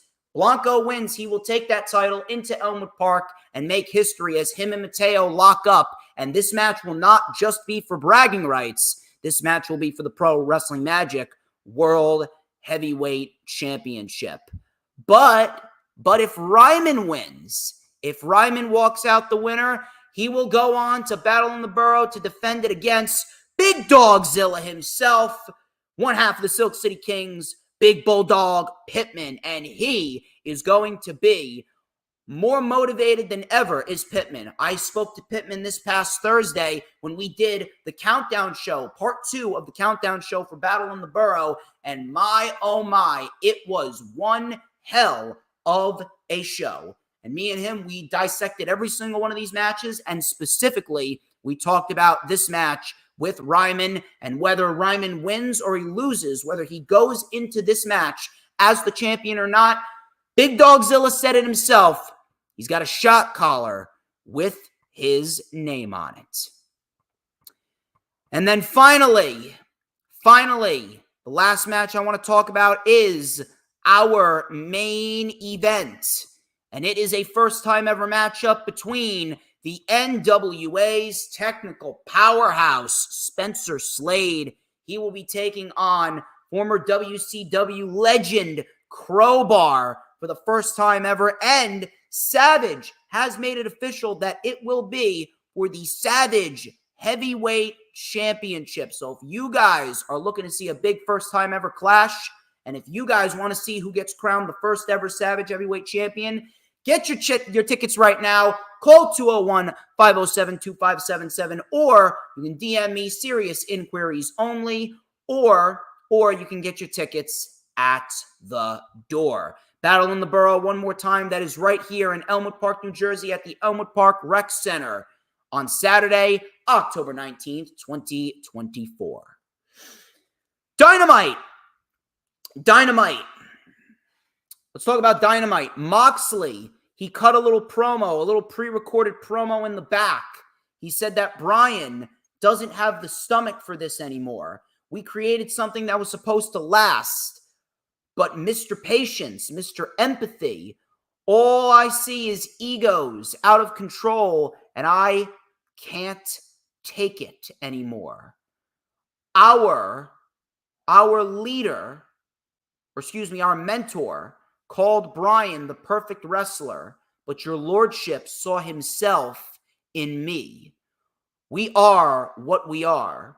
I am no hero, but I know why God put me here. I'm the one true king of these lands. Diplomacy has failed. Today, I choose war. Interesting. So Moxley actually started off with a decent promo. Tony Schiavone then interviewed Christian Cage in the Patriarchy. Typical Christian Cage promo. It was solid enough. And he talked to Bryan Danielson. This was probably the best line right here. He said, Bryan, your days are numbered. Matter of fact, I will beat you so bad that you'll wish that Brie had CTE, so that way she won't be able to comprehend the pain that I put you through. Christian is a menace. Let me remind you, I am the reigning, defending, undisputed, next AEW World Champion. I'll tell you something right here. I'm still going with Hangman Adam Page, but holy fuck, Christian as the world champion, that would be something. That would certainly be something. Jack Perry, he took on Lio Rush for the TNT Championship. Decent little match right here. Nothing over the top, nothing overly crazy.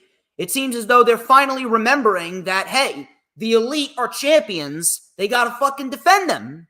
So now Jack Perry defended his championship here against Lio Rush, and that was that. Decent little match right here. He's defending it today against Christopher Daniels as well. So it seems as though they're trying to build a solid resume for Jack Perry. Although you may as well start reinstituting the rankings again, because Jack Perry is not, I repeat, he is not going to just get by defending the TNT title against guys like Lio Rush and Christopher Daniels. You need a ranking system, and we need legit contenders. But Jack Perry gets a win. Thankfully, he's defending his title again. I don't know where else he goes from here, but I had Daniel Garcia taking the title off of him. Although it may not happen because Daniel Garcia might not be employed by AEW, at least within the next month or two. Hangman Adam Page, he was talking with Renee, and Renee asked him if he finally felt closure, and Adam Page said, if I found 1,000 houses that Swerve called home, I would have burnt them all to ash. I meant every word that I said, every drop of blood that I spilled and I stole from him. Now I speak to you. If you are in my way, or if you got in my way and tried to protect Swerve, I will find you and I will hurt you, said Adam Page. Page then ran into the Dark Order, his former friends. He then ran into Jeff Jarrett. And Jarrett said that he's gone down the path, and he has seen many people gone down the path that Hangman is gone down. And Jarrett said, you're going to end up full of remorse and regret, and you will regret the day you laid hands on my wife. Paige and Jarrett then got into a brawl, and I'm not going to lie, this was actually pretty solid. I'm not going to bullshit you. This was actually pretty solid. Who would have thought Jeff Jarrett and Hangman Adam Page would have one of the more tolerable segments on the show?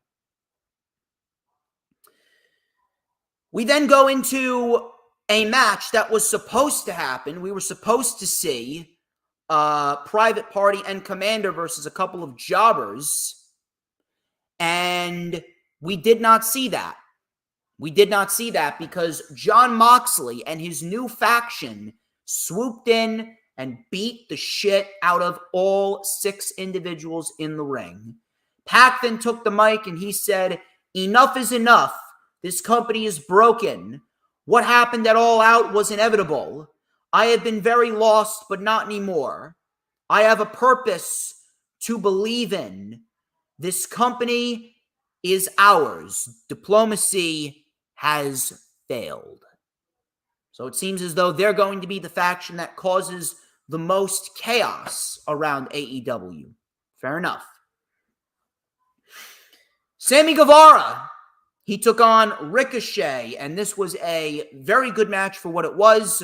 Ricochet starting to do what Ricochet does best. Him and Sammy matched up very well together. Ricochet ended up getting the win with the leaping reverse DDT that he calls Vertigo. Very nicely done. Ricochet ends up getting the win, and we got ourselves probably the match of the night here between Ricochet and Sammy. Afterwards, the Beast Mortos came out and attacked Ricochet. Sammy helped Ricochet, and ultimately, we're probably going to get Ricochet versus the Beast Mortos. I'm not going to complain about that because the Beast Mortos, he has been on a roll lately. I've been fucking loving what Mortos has done. So I'm really hoping that we can get some more great material from the Beast Mortos because he is the perfect combo of speed and strength. He can do some awesome shit. Ricochet gets the win. It seems as though Ricochet versus Will Ospreay, that is all but confirmed for WrestleDream. Darby Allin. Darby Allin came out. Allin said, "I'm right here." He was waiting. He was waiting for Moxley to come out. Moxley and Marina Shafir came through the crowd. And Moxley said, "I don't know what you heard, but nothing has changed between you and me," said Moxley. Darby said, "We don't live in a fantasy world, John. We started with nothing, and I don't take any of this for granted. AEW gave me everything. My first year in wrestling, I looked for a hero, and I found that there were a lot of fake people, but not you. We met at a high school gym on the Independence, and I gained the confidence to do this.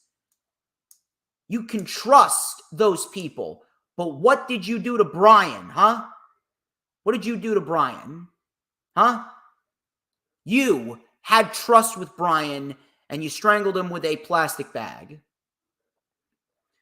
So Moxley, he was asked by Darby Allin, "Well, what do you want?" Moxley said, "You have a world title shot in the bank, but that won't happen. It's a blessing in disguise because you're not ready to be world champion. Hand over that title shot to me." Darby said, "Have you been drinking again? You didn't earn this. If you want something, do something about it." Moxley said, "I will earn it. Grand Slam, you and me, world title shot on the line. And you will never be AEW world champion so long as I am here. You have no idea what's going on. That title shot is going to be mine. I will teach you a lesson the hard way." Darby said, "I accept. And if you want to burn AEW to the ground, don't be surprised when I pull you into the fire." Great promo. Great promo between these two. Mariah May and Queen Aminata. This was a decent little match right here, but ultimately nothing crazy, really nothing too much of substance. The one thing that happened that actually meant something was Mariah May saying that something is missing. Mina Shirakawa, please come back. So it seems as though that's going to be the match for WrestleDream. Learning Tree and the Iron Savages. Big Bill, Brian Keith, and Chris Jericho. Hi, guys! So they beat the Iron Savages pretty quickly. Chris Jericho said, "Hi, guys!" He says that he wants his $7,000 back, and he keeps taking Orange Cassidy's things. And I found a picture of you with your former best friends. Let me give you a little lesson. There are no friends in pro wrestling. Pull your hands out of your pockets and give me my money. So this was completely fucking lame right here. This was lame as shit. Orange Cassidy came up on the screen and he said that, "Don't worry, I have the rest of your change." So we had Mark Briscoe and Kyle O'Reilly. They dumped coins onto Chris Jericho's Bentley. They dumped coins onto his Bentley. Lame as shit. At least flip the fucking car. Seriously, at least flip the fucking car. Don't understand. I honest to God do not understand. Flip the car. The coins, I don't give a fuck how much they're going to scratch up the car. The coins did fuck all. The coins did fuck all. Fucking ridiculous. Chris Jericho needs a vacation, and he needs a vacation ASAP. Nigel McGuinness came out. And he cut a promo stating that Darby is putting his world title shot up against Moxley. There will be no world title match. But I believe that the champion should at least compete. Bryan Danielson's career has overshadowed me. His success should be mine. Bryan is afraid of me, but Tony Khan isn't afraid. He knows a money match. So at Grand Slam, it will be Bryan Danielson against Nigel McGuinness. Crowd was chanting, "Holy shit, holy shit." Will Bryan play me to Oasis, or will it be the last match of the final coward? The ball is in your court, Bryan. Now, the promo itself was fine. But I would be lying to you. If I was to tell you that this wasn't a desperate attempt to sell tickets. I really do not want to be one of those guys. But I mean, holy shit. If you want to talk about desperate, this is the literal definition of desperation. You know why? It's because they barely sold 5,000 tickets for Grand Slam. That's why. They barely sold 5,000 tickets. Why? It's because they're shit at marketing. I cannot tell you how many times I have gone through this over and over and over and over again. It is unbelievable how Tony Khan, he just refuses. He refuses to acknowledge the problem. No, but instead, let's scramble to find a card.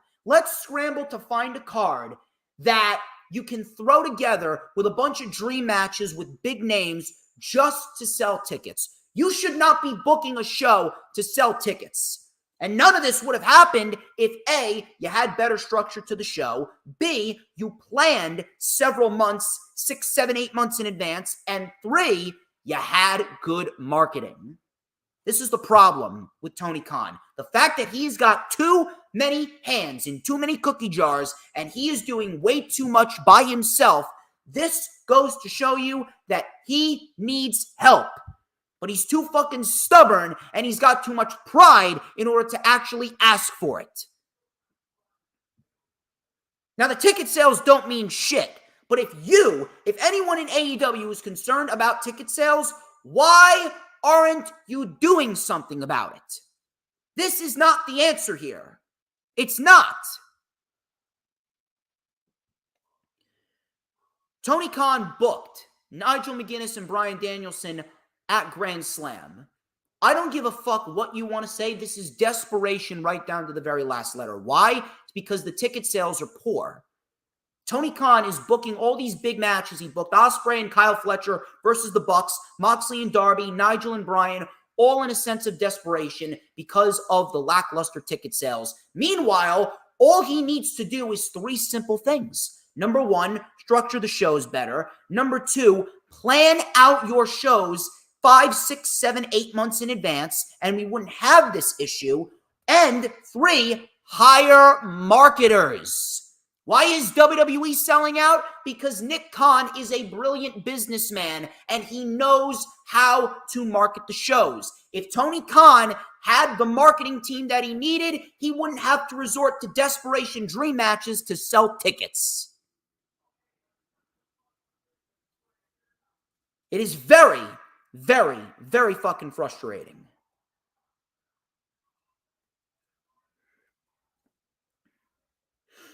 Tag team casino gauntlet match. Ospreay and Fletcher win. Why? Again, desperation. You had the Outrunners right there. And listen, I was never a big advocate for the Outrunners, but with the reactions that they're getting, why aren't they getting more of a push? Why aren't they getting more of a push? I don't understand. And on top of that, they are over-abusing the Casino Gauntlet match. The Casino Gauntlet match should be a once-a-year thing at All In.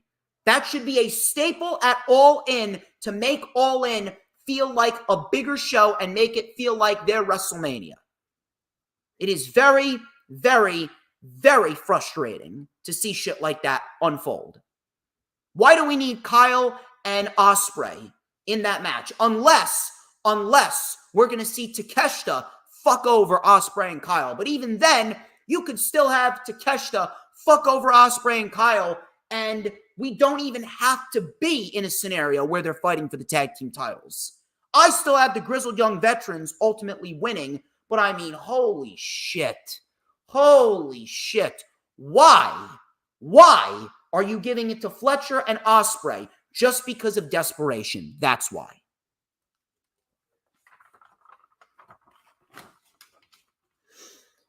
We got 2 more shows to go over. 2 more shows to go over, and then we're going to get out of here. But before we go over the last 2 shows, I'd like to shout out our final 2 sponsorships. Our final 2 sponsorships of the night. It is, number 1, Vito's Pizza.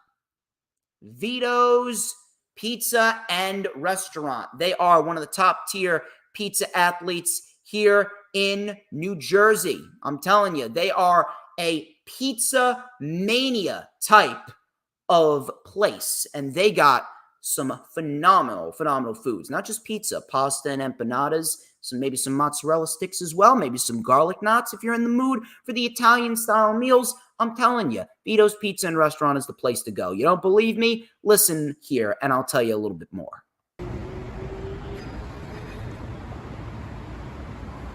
Ladies and gentlemen, I am the one and only DJ Storms, and I am here in front of Vito's Pizza and Restaurant here in Elmwood Park, New Jersey. Some of the best pizza in Bergen County. If you're hungry, hell, even if you're not, come and stop by Vito's Pizza. And of course, be sure to catch Battle in the Borough on Saturday, October 19th, 2024. Tickets, $25 at the door. DM me or call 201-507-2577. Thank you very much to the entire team over at Vito's Pizza and Restaurant for being an official sponsor of Battle in the Borough and, of course, being an official sponsor of the DJ Storms brand. I greatly appreciate every single one of the sponsors. And our final sponsor that I would like to shout out is Toasted Bagels, Deli, and Cafe. Safa. Shout out to Safa and her entire team over at Toasted Bagels, Deli, and Cafe. They have graciously offered to sponsor Battle in the Borough very early on. Matter of fact, they were one of our first official sponsorships for the event and one of the first official sponsorships for the DJ Storms brand. Here is a word from your boy and from Safa herself as to why you should go check out Toasted and why you should be supporting Battle in the Borough.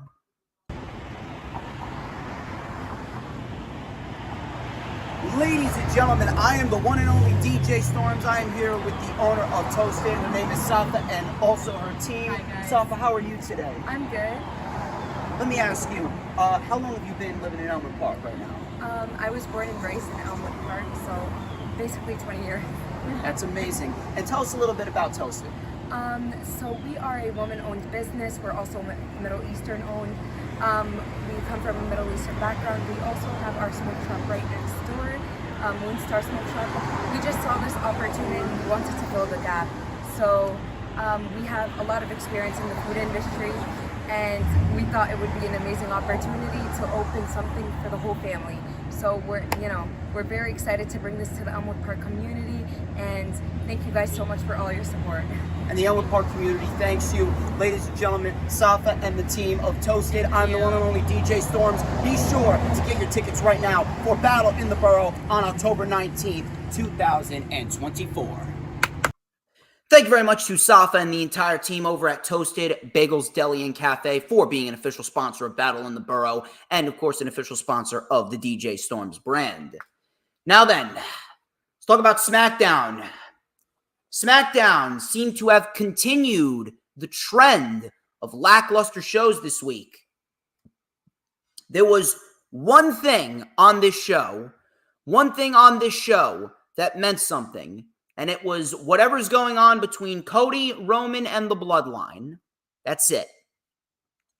So Triple H kicked off the show, and he did his typical open for whenever something big rolls around.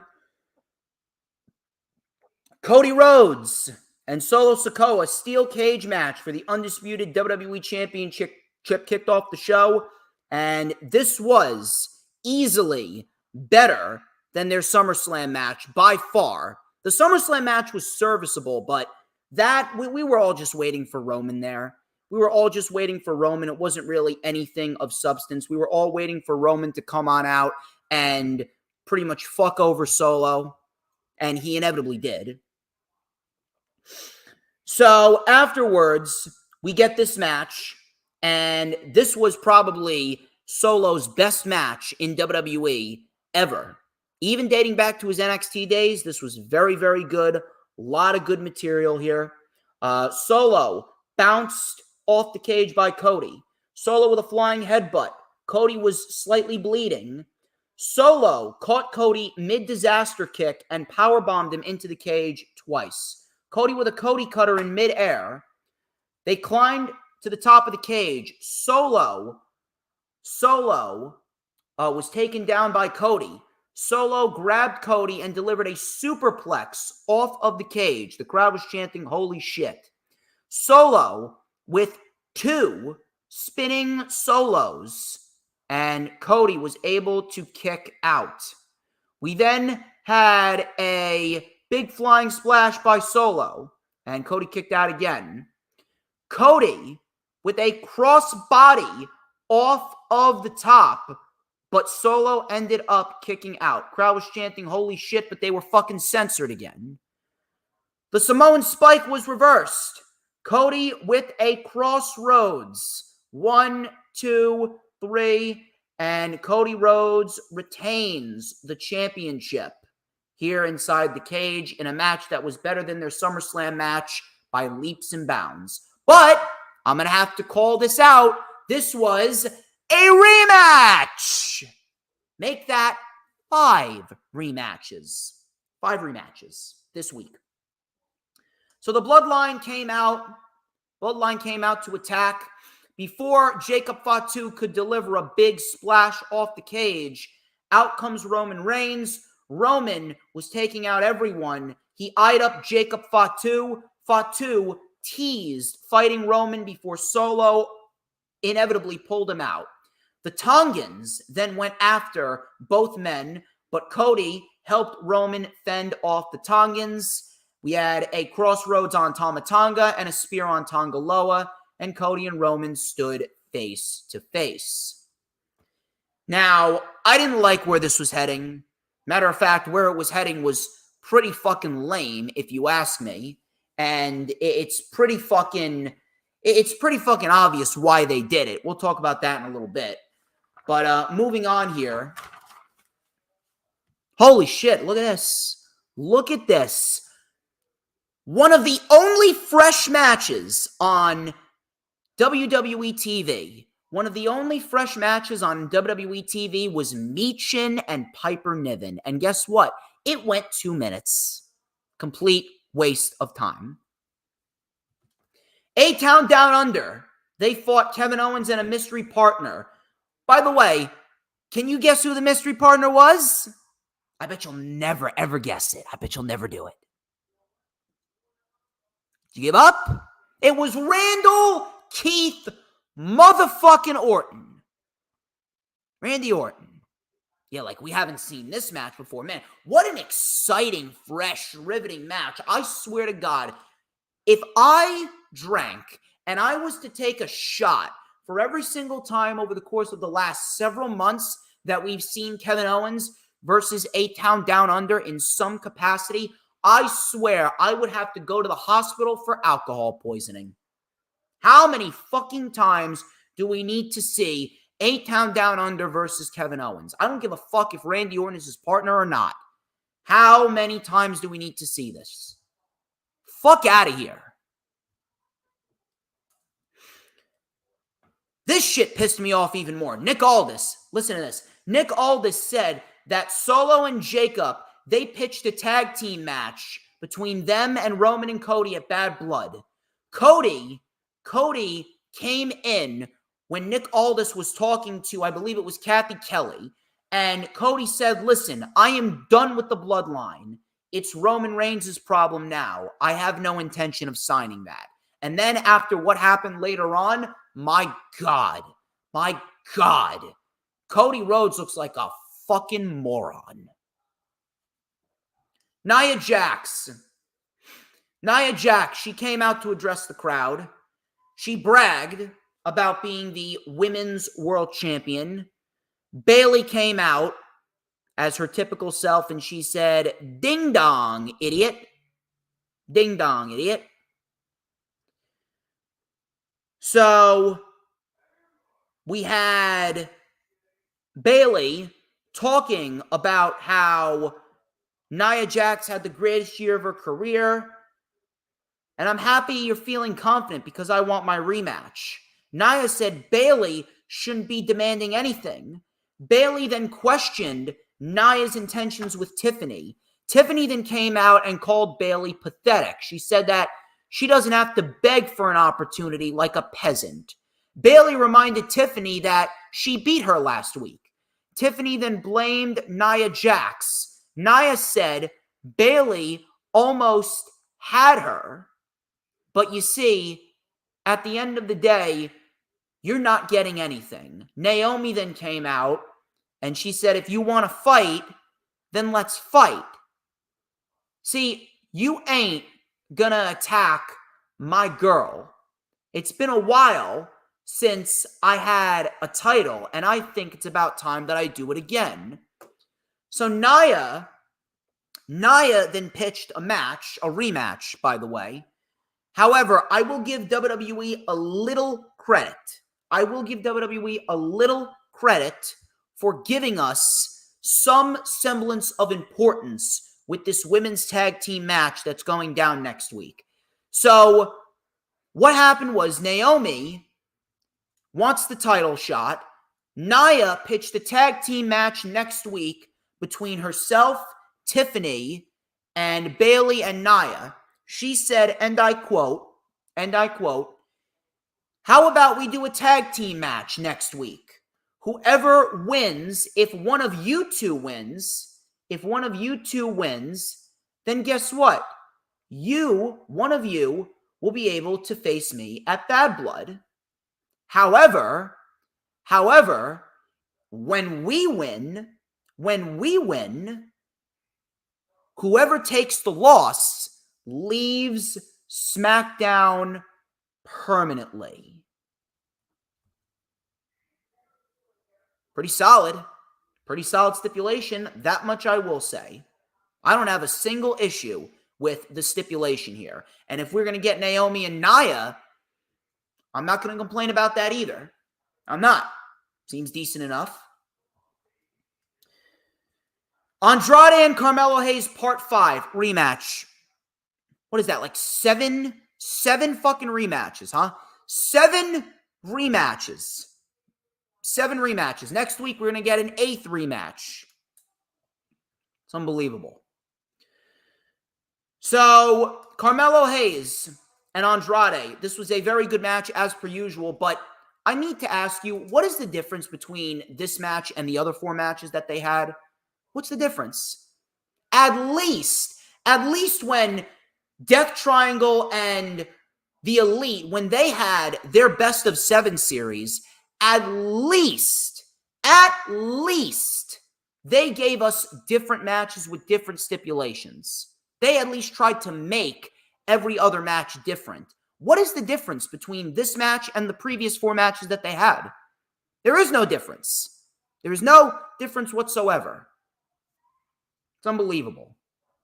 And I know there's going to be some fucking retard out there that's going to go, well, why aren't you complaining about Swerve Strickland and Hangman Adam Page? They fought in a rematch at All Out in the main event. Listen here, you fucking mindless inbred. Hangman Adam Page and Swerve Strickland have had 4 matches spanning over the course of 1 year. Carmelo Hayes and Andrade have had 5 matches spanning across the course of the last 7 to 8 weeks. Please, do your research and fucking think for a moment. We had Swerve Strickland and Hangman Adam Page. The first 2 matches that they had, the first 2 matches were spaced across 7 weeks. Swerve Strickland and Hangman Adam Page only had 2 matches over the course of 7 weeks. Carmelo and Andrade, they have had more than double the amount of matches that Swerve and Hangman had within the course of 7 weeks. So please, do not come at me with that bullshit.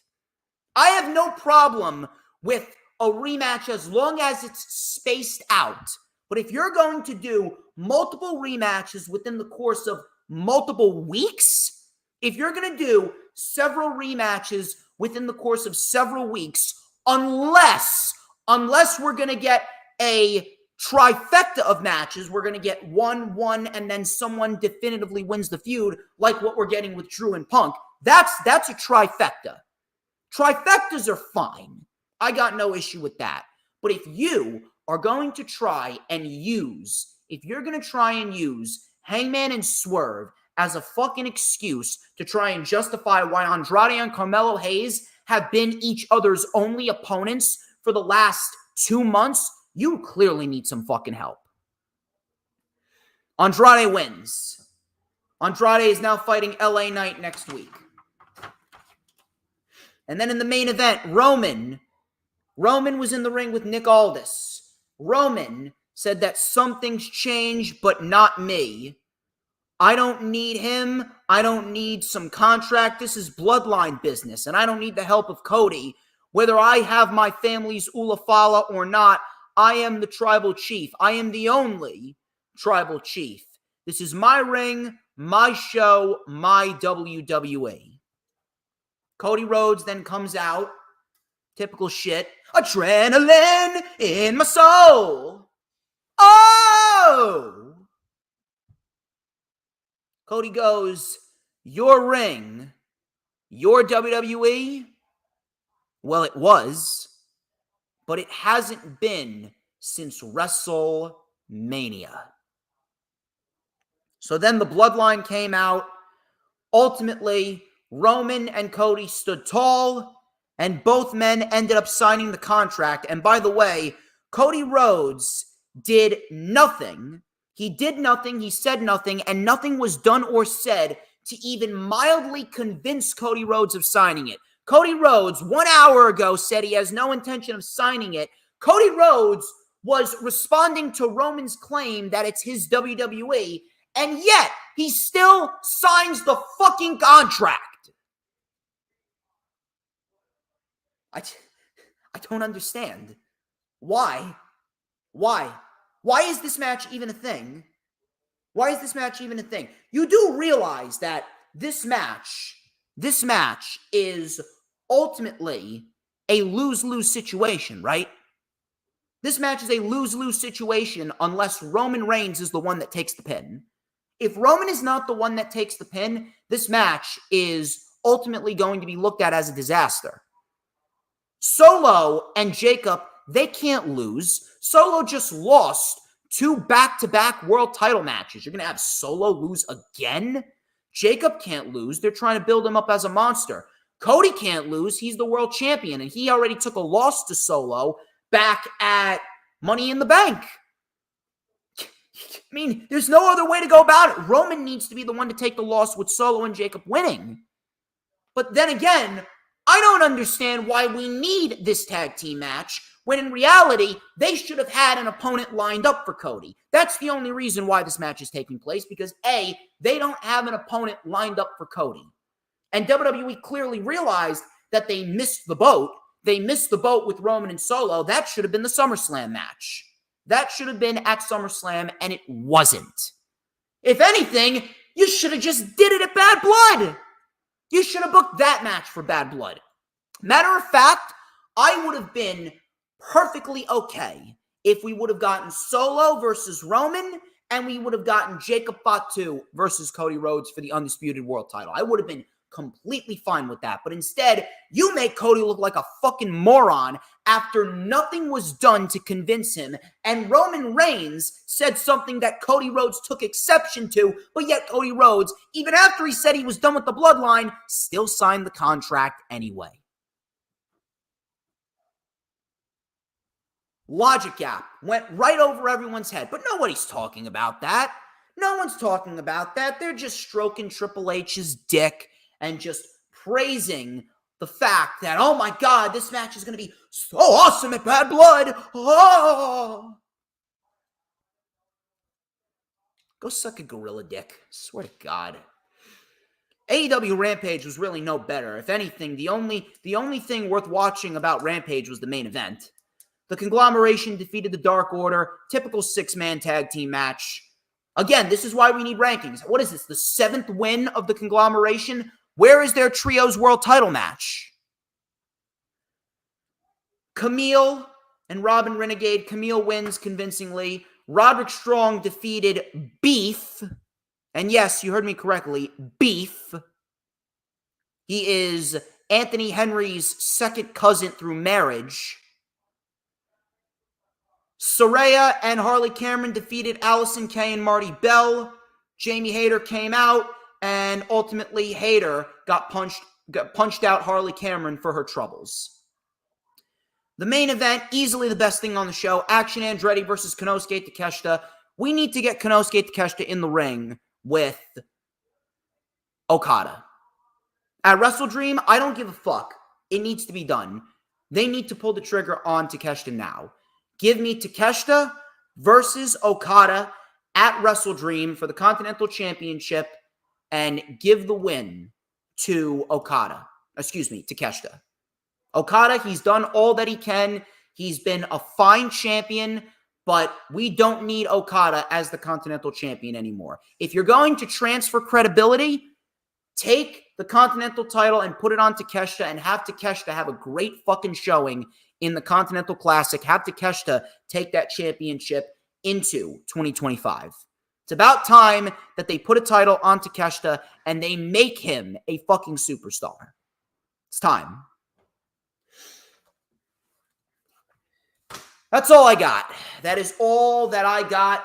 We certainly talked about a lot, and we certainly got into a decent amount of material here, and I greatly appreciate each and every single one of you. I'm very, very happy that each and every single one of you decided to take the time out of your day to come on in and watch me. Very, very, very, very, very appreciative of everyone. Please make sure, if you have not already done so, follow me on social media. Follow me on X, Instagram, and Facebook.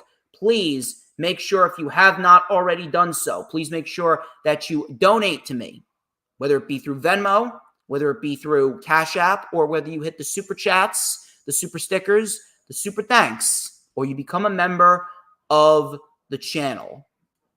Please make sure that you get your tickets for Battle in the Borough. I'm going to go head on over to the street fair. I'm going to go head on over to the street fair and see what the deal is over there. Probably get some food, have a nice grand old time over there.